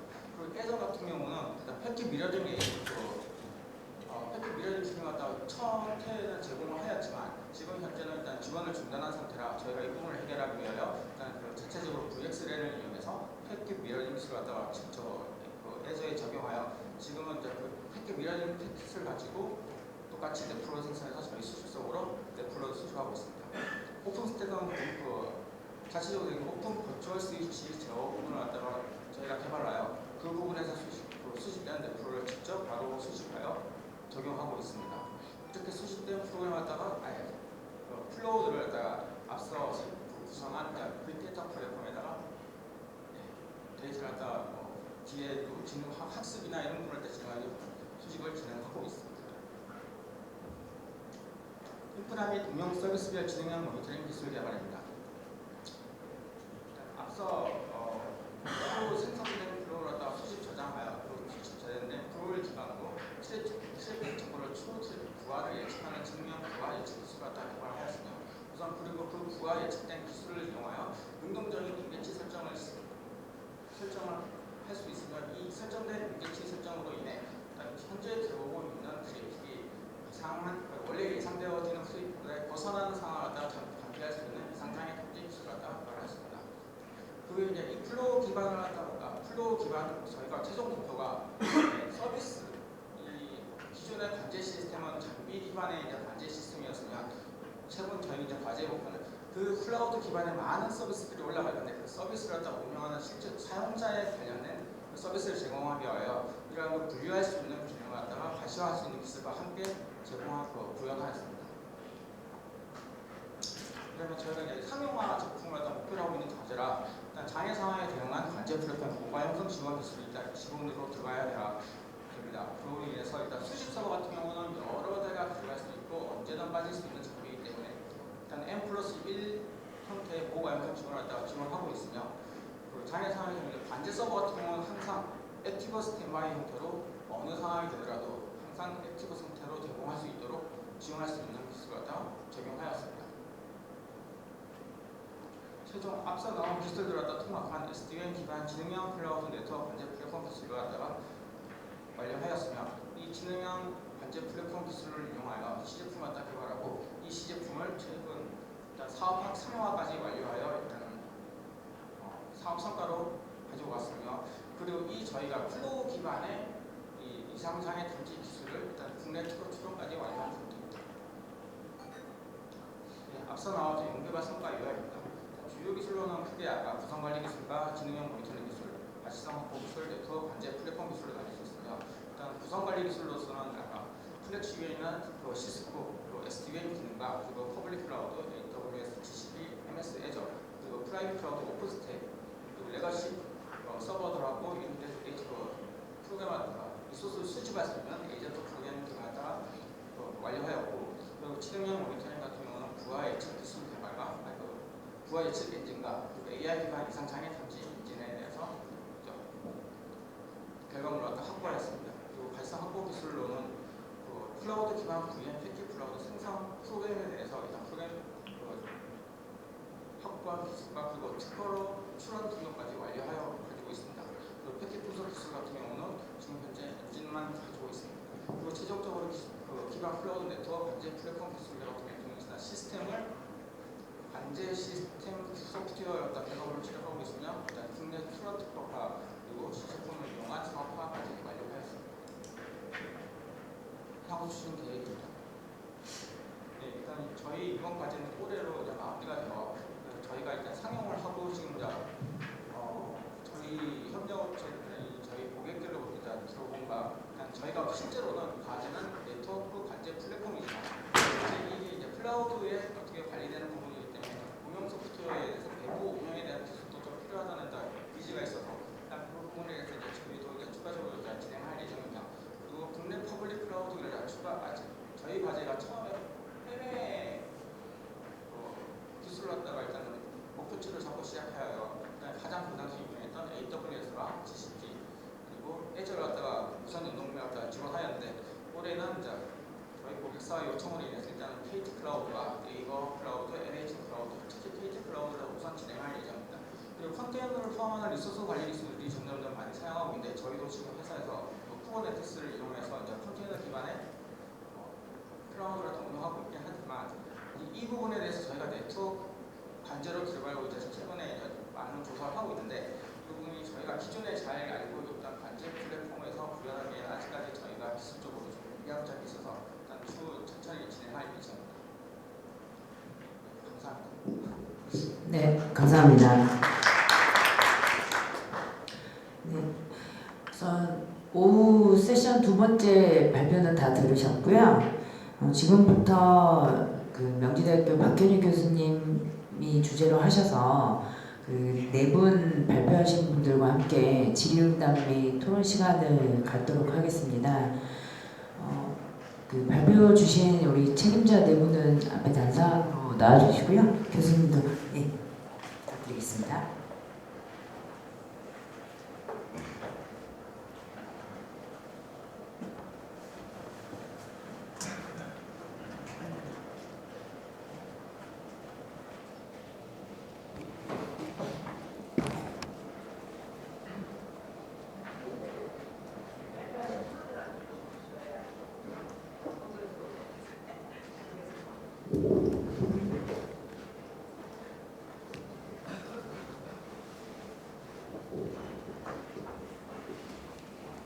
네, 안녕하세요. 이번 세션 좌장을 맡은 명지대학교 박현입니다. 네, 네 분 발표 잘 들었습니다. 제가 토론에 앞서서 먼저 네 분이 발표하신 내용을 제가 이제 잊어버리셨을 수도 있으니까 제가 간략하게 요약을 드리고 그다음에 질문을 하나씩 받으면서 진행하도록 하겠습니다. 첫 번째 이제 유저 레벨 초저 지원 전송 프로토콜 개발에 대해서 카이스트 한동수 교수님께서 말씀을 해주셨는데 기본적으로 저희 연구가 피지컬 레이어나 사실 맥 레이어 관점에서의 연구가 많아요. 근데 이제 이 한동수 교수님께서는 초저 지원을 위해서 트랜스포 레이어 계층에서의 연구를 제안을 하셨고 기본적으로 유저 레벨의 저지연 전송 프로토콜 스택을 제안을 하셨고 그리고 예를 들어서 비디오 스트리밍과 같은 그런 어플리케이션에 특화된 전송 메커니즘을 제안을 하셨습니다. 그리고 전송 지연 감소를 위한 스마트 D 그런 오프로딩 시스템을 구현을 하셨고 네트워크 환경을 위한 혼잡 제어 관련된 연구를 제안을 하셨습니다. 두 번째 포항공대 홍원기 교수님께서는 인공지능 기반 가상 네트워크 관리 기술 개발에 대한 연구를 말씀을 해주셨는데 지금 이제 텔코 인프라의 변화가 실질적으로 비용은 실제로 늘어나고 있지만 어떤 수익성이 계속해서 감소하고 있는 이런 환경에서 어떻게 하면 효율적인 운영을 할 수 있을 것이냐에 대한 화두를 가지고 소프트웨어 기반의 네트워크 가상화 연구에 대한 연구를 먼저 말씀을 하셨고 추가적으로 네트워크 가상화를 하면 실질적으로 네트워크에 대한 그 컴플렉시티가 굉장히 증가를 하는데 그 부분에 대한 연구를 진행을 하셨습니다. 그리고 세 번째 애트리의 정환석 박사님께서는 비욘드 5G 광 액세스 고속화 및 슬라이싱 기술이라는 주제를 가지고 말씀을 하셨는데 기본적으로 초실감, 초저지연, 초연결 서비스를 기존에 있는 인프라로 어떻게 해결할 수 있을까? 기존의 인프라가 기존에 있는 어떤 광 인프라가 감당을 할 수 있는지에 대한 모티베이션을 가지고 5년 동안 이제 연구를 진행을 하셨는데 기본적으로 저희가 생각하는 이제 트래픽 폭증을 위한 고속화 그리고 광 액세스에 어떻게 확대 적용을 할 수 있는지 광 통신 장비에 대한 저지연 연구를 실제로 진행을 하셨고 마지막으로 가상화 기술을 말씀 주셨습니다. 마지막으로 K벨의 김정대 책임님께서는 그 SD-WAN 기반의 지능형 하이브리드 클라우드 네트워크 관제 플랫폼 기술 개발을 얘기를 해주셨는데 어떤 퍼블릭 그 클라우드나 프라이빗 클라우드 기반에서 우리가 어떻게 하면 그런 한계를 극복해서 하이브리드 클라우드를 만들고 인공지능 기반의 시스템과 서비스의 부하 예측을 하고 마지막으로 장애 탐지를 할 수 있는지에 관련된 연구를 말씀해 주셨습니다. 4개의 과제 모두 특징은 네트워크 가상화에 대한 연구를 모두 다 말씀을 해주신 것 같고, 그리고 또 특징적인 거는 인공지능 기술에 관련된 거를 모두 접목해서 어느 정도 솔루션을 푼 것 같습니다. 이상으로 제가 정리한 건 조금 마치도록 하고, 혹시 자유롭게 이 4개의 과제에 대해서 질문이 있으시면 말씀 주시면 좋겠습니다.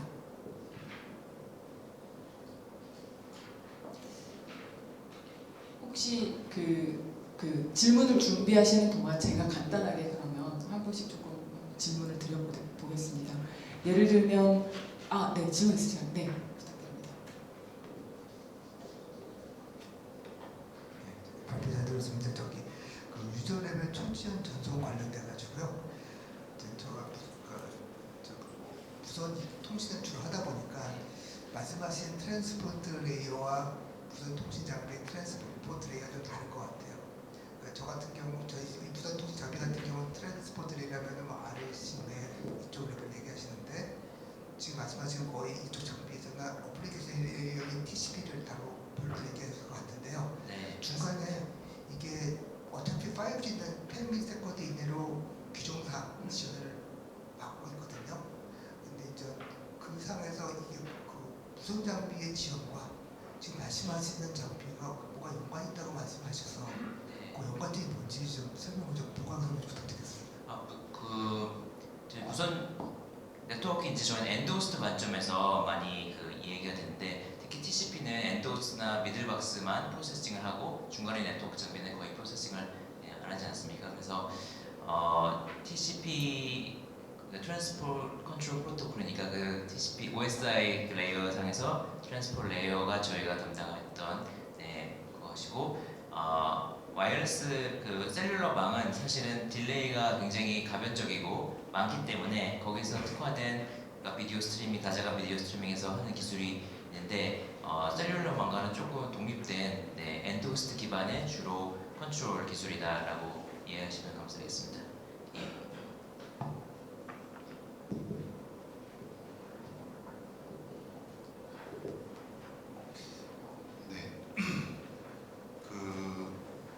이게 본 장소가 이제 평가는 아니고 이 사업에 대한 성과 활용이나 특히 저희 산업체 같은 경우에는 사업화가 되게 중요하기 때문에 저는 그쪽으로밖에 시각이 안 보여서 계속 사업화 쪽 말씀드리는데, 일단은 뭐 상당히 좋은 개발을 하셨고 이 개발 내용에 대해서 사업화가 이루어져야 되는데, 이제 기존에 보면 이제 사업화하는 측면에 보면은 어떠한 네거시 장비에 대해서 하드웨어를 그대로 두고 소프트웨어 스택만 얹어서 이제 사업화하는 것에 대한 성공률이 상당히 높거든요.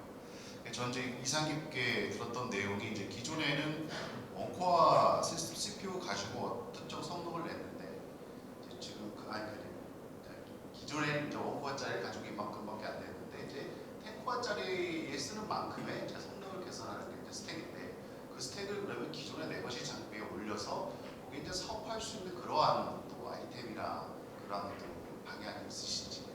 예. 그 기존에 있는 애플리케이션을 저희가 그대로 활용하는 것이기 때문에 소프트웨어 스택만 바뀌고 API도 거의 바뀌지 않습니다. 그래서 바로 사용하실 수가 있고요. 특히 또는 여기 벤더 입장에서는 프록시 같은 것들이 말씀드렸어요. 멀티패스 TCP 프록시 같은 것들, 그거를 저희 과제 성과로 논문이 나왔는데, 이제 스마트 닉을 활용해서 그것도 거의 10배 이상의 성능을 내는, 그러니까 굉장히 프록시를 운영하려면 CPU 코어가 많이 들고 장비를 많이 운영해야 되는데, 스마트 닉이 들어감으로써 인해서 비용을 확실히 낮추고 폼팩터도 낮출 수 있는 그러한 의미에서 적인 사업화 기회가 있을 것이라 생각합니다. 교수님, 그러면 한 가지 더 여쭤보고 싶은 게, 사실은 이제 CPU 측면에서의 얘기를 하셨는데, 이렇게 비교를 해도 될 수 있는지 잘 모르겠습니다만, 만약에 그걸 GPU랑 만약에 비교도 할 수 있을까요? 사실 비용적인 측면에서 GPU가 대단하진 않지만, 맞습니다. 그래서 저희가 GPU로 뭐 프로세싱 하는 거가 있긴 한데, 워낙 패킷 프로세싱이 간단한 작업이 많아서 CPU가 제너럴 프로세싱인데, 그만큼 어떤 다양한 기능이 필요 없고 간단한 패킷 복사라든지 그런 것들 기능만 암호화하든지 그런 기능만 필요해서 오히려 스마트닉에 그러한 암호화 기능이나 칩이라든지 이런 액셀러레이터에 들어가 있습니다. 그래서 그것을 활용하는 것이 뭐 비용상 여러 가지 의미가 있고요. 그 대신에 그 저희가 비디오 초회상화 쪽은 GPU를 활용을 하였습니다. 감사합니다. 혹시 또 그 우리 첫 번째 과제를 진행하셨던 카이스트 한동수 교수님께 질문 더 있으실까요? 네.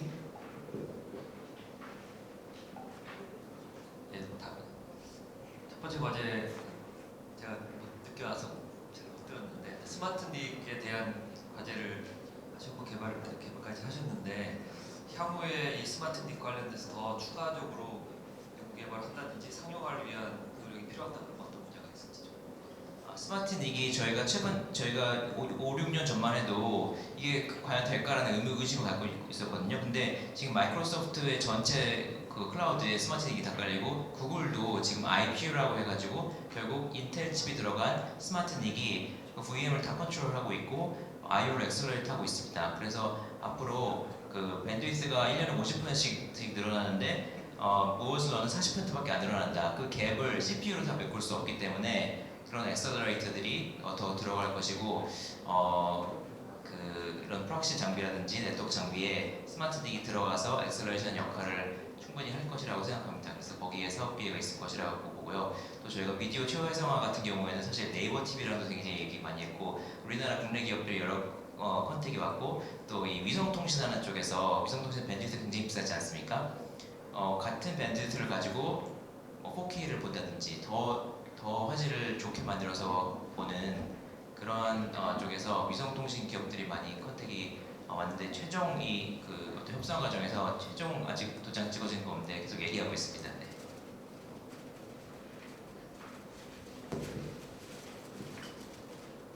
네, 감사합니다. 혹시 그러면 두 번째로 넘어가서 저희 인공지능 기반 가상 네트워크 관리 기술 개발을 발표해 주신 홍옥기 교수님께 한번 질문을 좀 드려보겠습니다.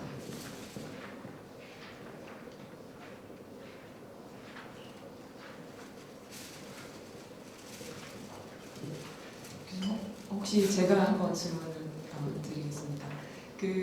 아까 말씀하셨을 때 이제 HTTP 메시지를 1000개를 보내는 환경에서 실험을 직접적으로 그렇게 하셨더라고요. 그러면 이제 진짜 엔드투엔드 관점까지 다 고려하신 가상화 기술을 고려하신 건지 그런 거 궁금합니다. 저희 연구는 그 NFT 라이프사이클 매니지먼트를 이제 AI 기술 적용해서 더 좋게 하자라고 하고 하는 건데요.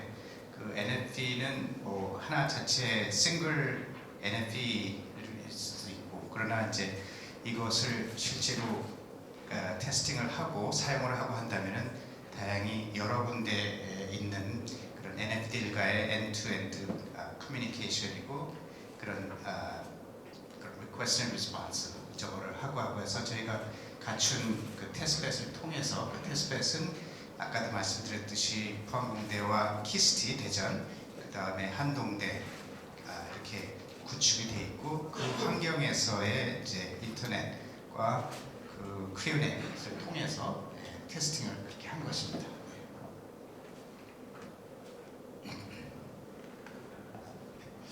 네. 감명 깊게 잘 봤습니다. 5년 전에 사실은 AI 기술이 막 이렇게 뜨지 않았는데 6년 전 시작을 하신 그 성견 지명이 굉장히 훌륭하신 것 같고요. 요즘에 컨퍼런스 가면 사실은 그렇게 AI를 이용해가지고 네트워크 시스템의 성능을 향상시키는 그런 요구도 굉장히 많이 나오는 것 같아요. 아마 시간이 없어가지고 디테일을 말씀 못 할 시간에 질문이 하나 있는 게 여러 가지 방법 중에 GNN을 써서 VNF의 위치, 그러니까 플레이스먼트 이렇게 조정을 하신다고 하셨는데 그 디테일을 어떤 예를 들어서 목표를 위해서 예를 들어서 뭐 레이턴시를 최적한다거나 성능을 최적한다거나 아니면 뭐 인터피어런스를 없앤다거나 목표가 있을 것 같은데 어떤 것들을 초점을 가지고 그렇게 하셨는지 그리고 AI를 쓰면 또 하나 단점이 뭐냐면 잘 될 때도 있지만 90%는 잘 되죠. 10%가 안 될 수도 있습니다. 그거를 안 된다고 얘기를 못 해주는 디터미니스틱한 부분들이 없는데 그런 것들을 어떻게 극복을 계획을 하셨는지 아니면 하실 예정인지. 그 두 번째는 이제 저희가 문제를 다 해결을 안 했고요. 이거는 이제 ongoing research라고 말씀드릴 수 있고, 첫 번째는 그 마이그레이션이었던가요? 플레이스먼트. 예, 플레이스먼트는 이제 그 어떻게 보면은 뭐 그것도 빨리 플레이스먼트 디시전을 내려야 되기도 하지만은 그 리소스 그 efficiency가 더 중요하지 않습니까? 그리고 이제 그 거기에 또 퍼포먼스 이슈까지 포함이 돼서 어디에 위치하고 하면은 더 좋겠는가 하고 하는 거를 해서 그런 부분들이 이제 고려가 돼서 저희가 디시전을 내렸고요. 그 플레이스먼트 측면에서는 어떻게 보면은 그 효율성, 그래서 너무 뭐 필요 없는 데다 놓는다든가 하고 하면 굉장히 웨이스트가 되지 않습니까?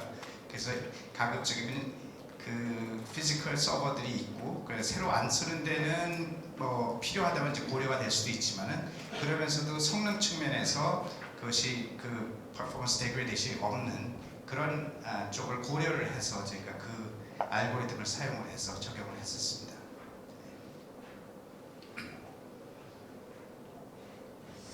저도 질문이 하나 있는데, 그 굉장히 훌륭한 과제고 중요한 토픽들을 잘 다뤄진 것 같은데, 이런 물론 이제 추가적으로 연구를 계속 해야겠지만 이러한 결과물들을 그 실제 현장이나 산업화에 하려면 국내 어떤 분야의 기업들, 어떤 산업화 루트가 있을까요? 사업자들이 직접 이 연구 내용들을 임플리멘테이션을 해야 되는 건지, 아니면 국내 이쪽 분야 쪽 개발하는 기업들이 좀 있는지 좀 궁금합니다. 우선 이런 연구들을 통해서 그 노하우를 많이 쌓인 이제 인력들, 박사과정들이 삼성에서 많이 데려가더라고요. 그래서 특히 이제 네트워크 사업부에서, 그 네트워크 사업부에서 아시다시피 삼성에 계셨으니까 잘 아시겠지만 그 이제 그 솔루션들을 만들고 그럴 때, 그리고 이제 AI를 활용을 해서 그 efficiency를 높인다든가, 뭐 정확성을 높인다든가, 그다음에 이제 프리딕션까지 할 수 있는 그러한 거를 생각을 하면서 해서 이런 벤더들이 그 기술들을 활용을 해서 잘 할 수 있다고 생각하고, 물론 전 세계 글로벌 벤더들이 벌써 많이들 하고 있고요. 그 통신 사업자들도 당연히 이거를 접목을 시켜서 지금들 하고 있으나, 물론 뭐 전 세계 텔코 다 똑같듯이 자기들 자체적으로 할 수 있는 능력은 떨어지지 않습니까? 구글이나 뭐 이런 그런 인터넷 기업들에 비해서. 그래서 이제 그런 벤더들에 의존해서 하고 있는데, 그런 나름대로 이제 리퀘어먼트를 거기서 준다든가, 그걸 테스팅을 한다든가 하고 하면은 더 좋은 환경, 더 그 비용도 줄이면서 더 에피션트하고 더 세이프하고 스큐어한 그런 환경을 구축을 해나갈 수 있지 않을까 생각됩니다. 여기 앞에 그 김병훈 교수님. 네, 제가 잘 들었는데요. 제가 이 버추얼라이즈한 기준 같은 걸 개발하다 보니까 제일 큰 문제가 오케스트레이션, 만호 쪽 설치하는 게 가장 큰 문제거든요.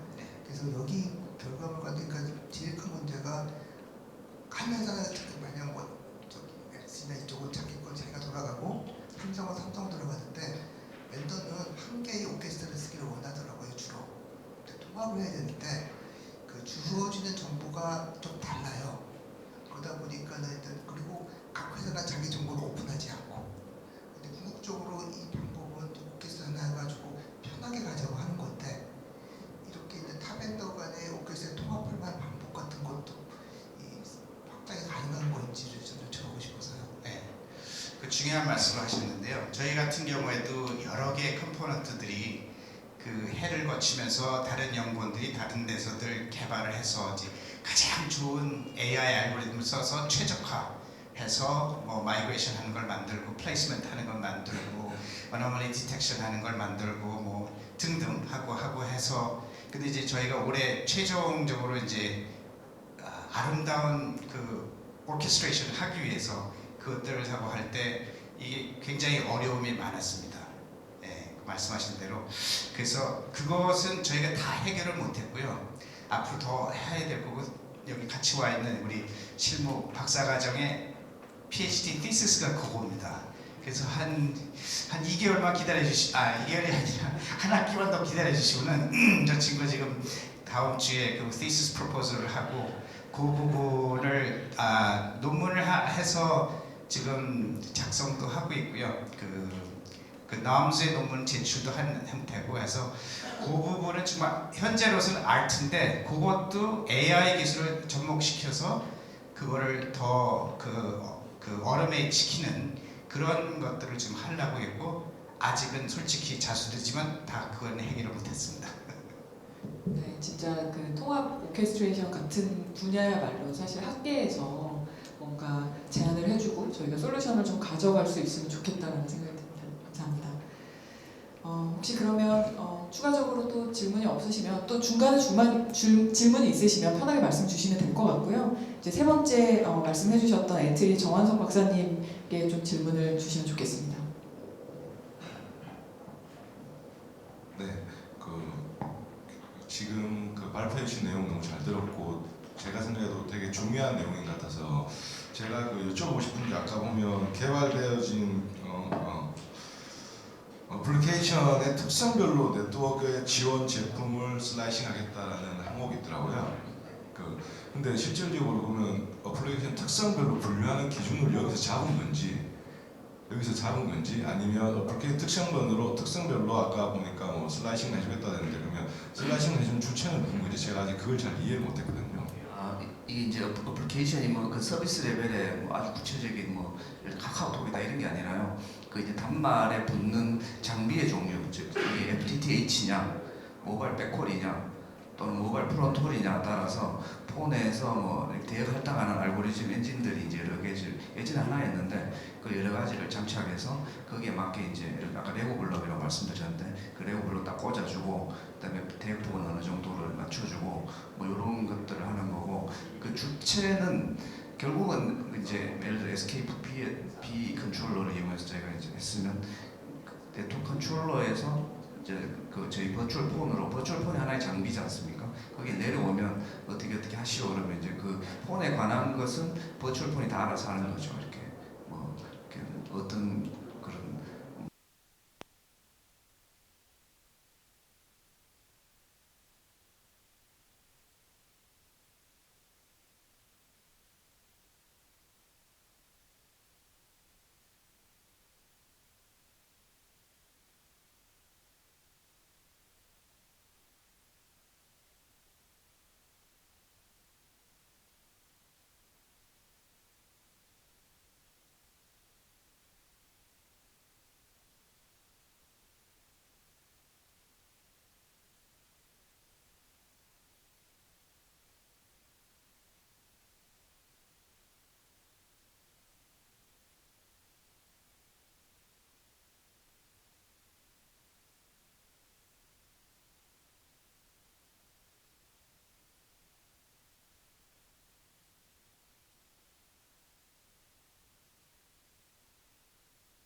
50 마이크로세컨드 이하로도 줄일 수 있다. 여기 노키아 분도 와 계시는데 노키아 원래 NTT가 그걸 처음에 이제 주장을 했고 표준은 노키아랑 엔트리랑 뭐 그렇게 해서 만들었고 그걸 쓰면 이제 빠를 수가 있는 거죠. 그래서 그러니까 만 64개가 붙으면 그 중에 이제 몇 개만 프론토에 붙었다. 그러면 그것만 관리해서 빠르게 해주고 FTTH는 좀 느려도 나머지 버퍼들이 있으니까 그런 것들은 또 천천히 해주고 그런 거 이제 다 이렇게 64개 중에 여러 가지 붙으면 복잡해서 정신이 없잖아요. 그래서 그걸 이제 슬라이싱을 통해서 나눠서 별도의 망처럼 또 특히 폼포트 안에 64개가 붙었지만 옆에 폼포트에 또 붙은 것끼리 또 같이 하나의 망처럼 이렇게 가상하고 슬라이싱과 가상을 해서 관리할 수 있고 그런 개념입니다. 저희는 이제 인터폰, 인트라폰 가상화 이런 표현을 쓰는데 저도 그 슬라이싱 관련돼서 좀 질문이 있었는데 원래 5G에서 말하는 그 이동통신망에서 말하는 슬라이싱은 이제 코어망, 뭐 라디오까지 포함해서 그 어떤 서비스 주체, 뭐 구글이나 뭐 아마존 리소스를 좀 달라 그러면 엔드텐드로 주는 거를 이제 슬라이싱이라고 불렀는데 아까 설명하신 요 기술 개발은 그런 방향은 아닌 건가요? 사실 저희도 이거 할 때 네트워크 슬라이싱과 폰 슬라이싱 뭐가 다른가 이거 한참 보고 했는데 아마 네트워크 슬라이싱 제가 전문가 아니라서 자세히 모르는데 이제 그런 개념을 폰에서 가져와서 폰의 네트워크 자원을 이렇게 나눠서 이렇게 각각을 다른 그런 장치별로 이렇게 해주자. 뭐 그렇게라서 이렇게 네트워크 슬라이싱에서 하는 거에 일단 서브셋이라고 볼 수 있고 그래서 그 ITUT의 폰을 표준화하는 그 퀘스천 2에서도 폰 슬라이싱이라는 표준화 워크 아이템을 따로 만들어서 그럼 폰 관점에서는 뭐를 해줘야 되겠는가 뭐 그걸 따로 만들어서 네트워크 슬라이싱을 다 커버는 아니다. 그리고 일부 서브셋이다 이 정도로 이해하시면 될 것 같습니다. 그러니까 그 지금 폰에서 하고자 하는 모바일 뭐 프론토 쪽이든 유선 레지던셜 뭐 이렇게 그런 거를 폰에서 어떻게 슬라이싱 해줄 거냐도 포함된 것 같고 그렇죠. 근데 이게 모바일망에 뭐 백홀이나 프론토로 이 폰을 사용할 때 그 안에서 또 서비스별로 그 한 루트 안에서도 그 리소스를 또 나눠줄 수 있는 거냐가 우리가 보는 네트워크 슬라이싱하고 연관이 되느냐에 질문이 될 것 같은데 그거는 가능한 건가요? 이게 개념이 같은지 모르겠는데 예를 들어 이제 그 모바일 프론토에 대한 슬라이싱이 택배차가 한 대다 이렇게 있으면 그 택배차 안에 또 이렇게 박스들이 실리지 않습니까? 그거 단위로도 해줄 수가 있는데 뭐 그러면 그 택배차 안에 있는 박스는 그 모바일 프론토가 아니라 딴 거냐가 아니라 예를 들어 기지국 1, 2, 3별로 이렇게 다시 또 나눠줄 수 있는 그런 개념입니다. 네. 감사합니다. 제가 한번 여쭤볼 게 있는데요. 보통 그 따로 가상화라고 장비를 말하면은 보통 전성들이 L1, L2, L3를 다 버추얼라이제이션 시켜서 그거 가지고 구성하거든요. 근데 이제 구현하신 거 보게 되면 일단 맥칩이 들어있어요. 그렇죠? 그 맥칩은 FPG를 구성했을 거고 거기서 100가지는 칩으로 하신 것 같아요. 그럼 거기는 가상화라고 볼 수 없고 스케줄링 부분도 가상화가 될 거고 보면 되는 건가요? 저희 그러니까 어떻게 말씀드리면 이게 네트워크하고 이 폰하고 좀 광하고 좀 약간 다르긴 한데요.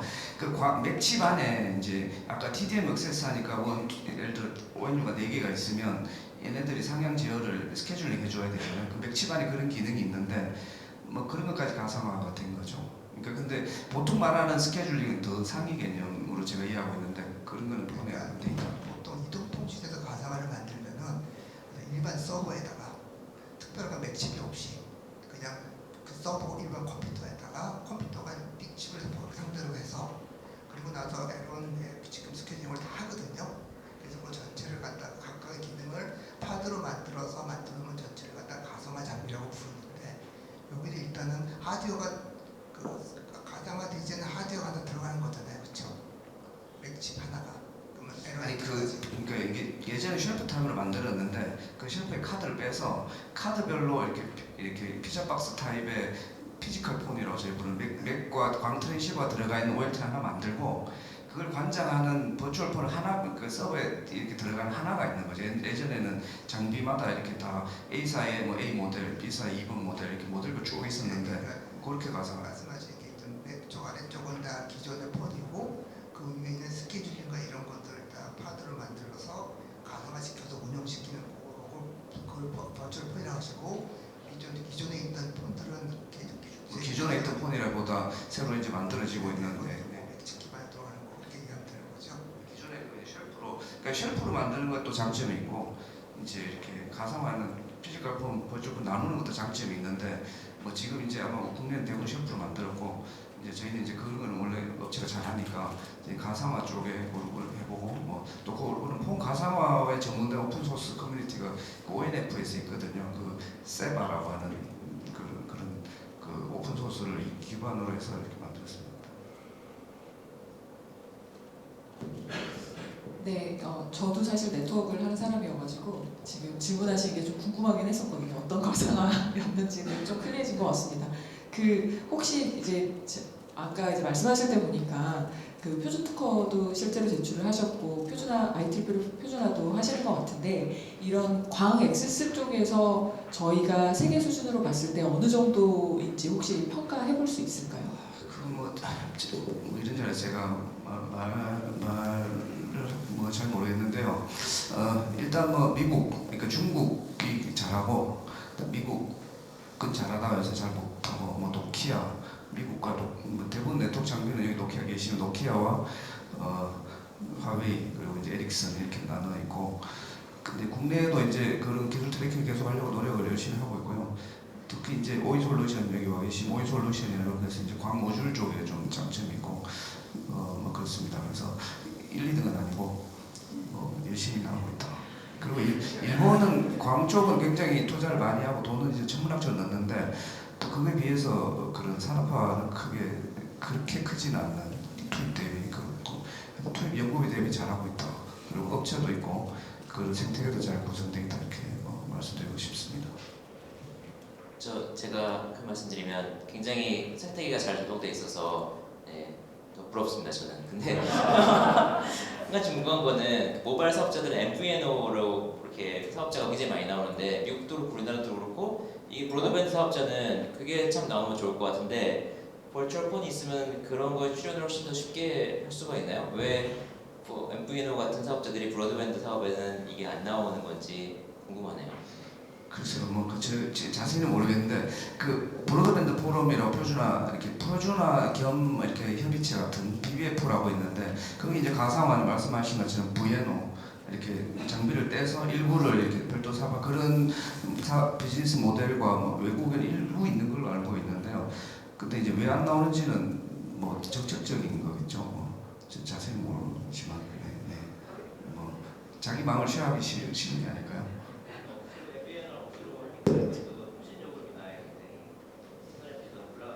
그렇죠. 자세히 모르지만 MVNO는 아마 일부 포트 마이크 빼주면 이렇게 써놓고 하면 되는 거고 VNO는 유선은 이게 망을 이렇게 좀 떼줘야 되는 거라서 좀 다르지 않을까 싶긴 합니다. 그 망을 건드린다거나 이런 게 뭐 잘못 건드렸다고 확 이렇게 날아가면 큰일 나지 않겠습니까? 네, 감사합니다. 다음으로 KBL의 김종대 책임님께 또 추가 질문을 부탁드리겠습니다. 예, 좋은 말씀 잘 들었습니다. 아까 전에 발표하실 때 보니까 플로우 기반 가시성 확보 기술이 거의 메인처럼 얘기를 많이 하셨는데요. 플로우라고 얘기하셨는데 혹시 플로우의 분류 기준이라든가 그다음에 플로우가 결국은 동시 처리되는 개수도 굉장히 중요할 것 같거든요. 그다음에 기존에 아까 보니까 이상 징후 탐지 이런 것들 얘기하는데 기존에 우리가 파이어에 쓰던 플로우랑 이 플로우랑 차이점이 있나요? 식별하실 때? 저희가 지금 이 연구과제에서 얘기하고 있는 플로우는 일단 기본적으로 네 플로우를 얘기하고 있습니다. 기존 저희가 과제하기 전에 일단 플로우 관련해 갖고 KT랑 계속 하던 사업이 있어가지고 일단 기본적으로 여기서 관리하고 있는 플로우라는 건 다 일단 시스코에서 개발했던 네 플로우 기반 베이스로 5G 플러스 코디에 일단 버전 9을 기준으로 개발했습니다. 예, 그러면 플로우를 혹시 동시에 처리를 해야 되잖아요. 동시 처리 개수가 맥스가 몇 개까지인가요? 일단 수십 서버 하나당 일단 장비에 한 개쯤 갖다 둬야 되기 때문에 일단 KT에서는 보통 10,000 FPS를 구성해서 수십 서버를 다 구현하고 있기 때문에 백원망에서 그래서 저희가 일단 목표로 10,000 FPS를 수십 서버 한 대당 그려졌고 전체 시스템에 대해서는 일단 지금까지는 적절히 한계점을 두고 있지는 않습니다. 왜냐하면 그게 결국은 처리하려고 그러면 하드웨어가 같이 줘야 될 거잖아요. 그런 하드웨어가 있는지 싶어서 제가 하드웨어 드렸죠. 저희가 일단 지금 서버 베이스에 구현해서 수집을 하고 있습니다. 일단 HP D380 기준으로 일단 구현을 진행하고 있습니다. 아, 네, 알겠습니다. 그리고 또 제가 여쭤보고 싶었던 게 그 플로우에 대해서 말씀을 많이 해주셔가지고 실제로 보면 플로우 스테이트 테이블 같은 경우 메인터넌스는 어떤 방식으로 하나요? 일단 저희가 일단 분류를 갖다 넷플로우를 갖다 생성한 부분은 DPI 이용해갖고 일단 밑에 쪽에서 프로그램 쪽으로 소프트웨어를 일단 생성을 하고 넷플로우 버전 9을 다 생성해서 일단 기존도 5투플 기본에 아마 제 알기로는 제가 구현하지 않아서 그렇게 알고 있는 상황이고 그걸 받아서 빅데이터에 이제 각각 일단 저희가 수집하고 있는 게 VM 쪽 넷플로우도 존재하지만 이제 SDN에서도 보내주는 넷플로우가 존재하고 일반 스위치에서도 보내주는 넷플로우 있는 모든 스위치들에서 버전 9, 버전 10, 버전 9하고 버전 5에 맞춰서 그냥 분류만 해서 빅데이터에 저장하고 있고 나중에 끄시고 올 때 필요에서 맞춰서 그냥 읽어오는 형태로 구성하고 있습니다. 혹시 진짜 향후에 이게 상용화하시고 사업화하시려고 그러면 결국은 플로우 메인테너스 자체가 어떻게 보면 하나의 메커닉 해야지만 그게 결국 하드웨어 리소스와 관련이 있거든요. 그래서 그런 부분에 대해서 혹시 연구하신 부분이 있는지 싶어서 여쭤본 거고요. 저희 일단 플로우 관리나 이런 부분에 대해서는 기존에 일단 상용화돼서 KT에서 운영하고 있던 거 베이스로 저희가 갖고 와서 이 과제에 저희가 원래 네트워크 과제에 네트워크 플로우 관련해서 사업을 하고 있던 걸 일단 저희가 필요한 이제 클라우드 관련해서 버추얼 클라우드 이제 버추얼 머신 쪽에 적용해서 갖고 오는 사업이 그 과제라서 일단 기존에 하고 있던 컬럼 리스트만 가지고 연구를 하고 있습니다. 네, 알겠습니다. 잘 들었습니다. 네, 저희가 이제 시간이 다 돼서 여기까지 질의응답을 마치고 본 세션을 마치도록 하겠습니다. 참석해 주셔서 감사합니다.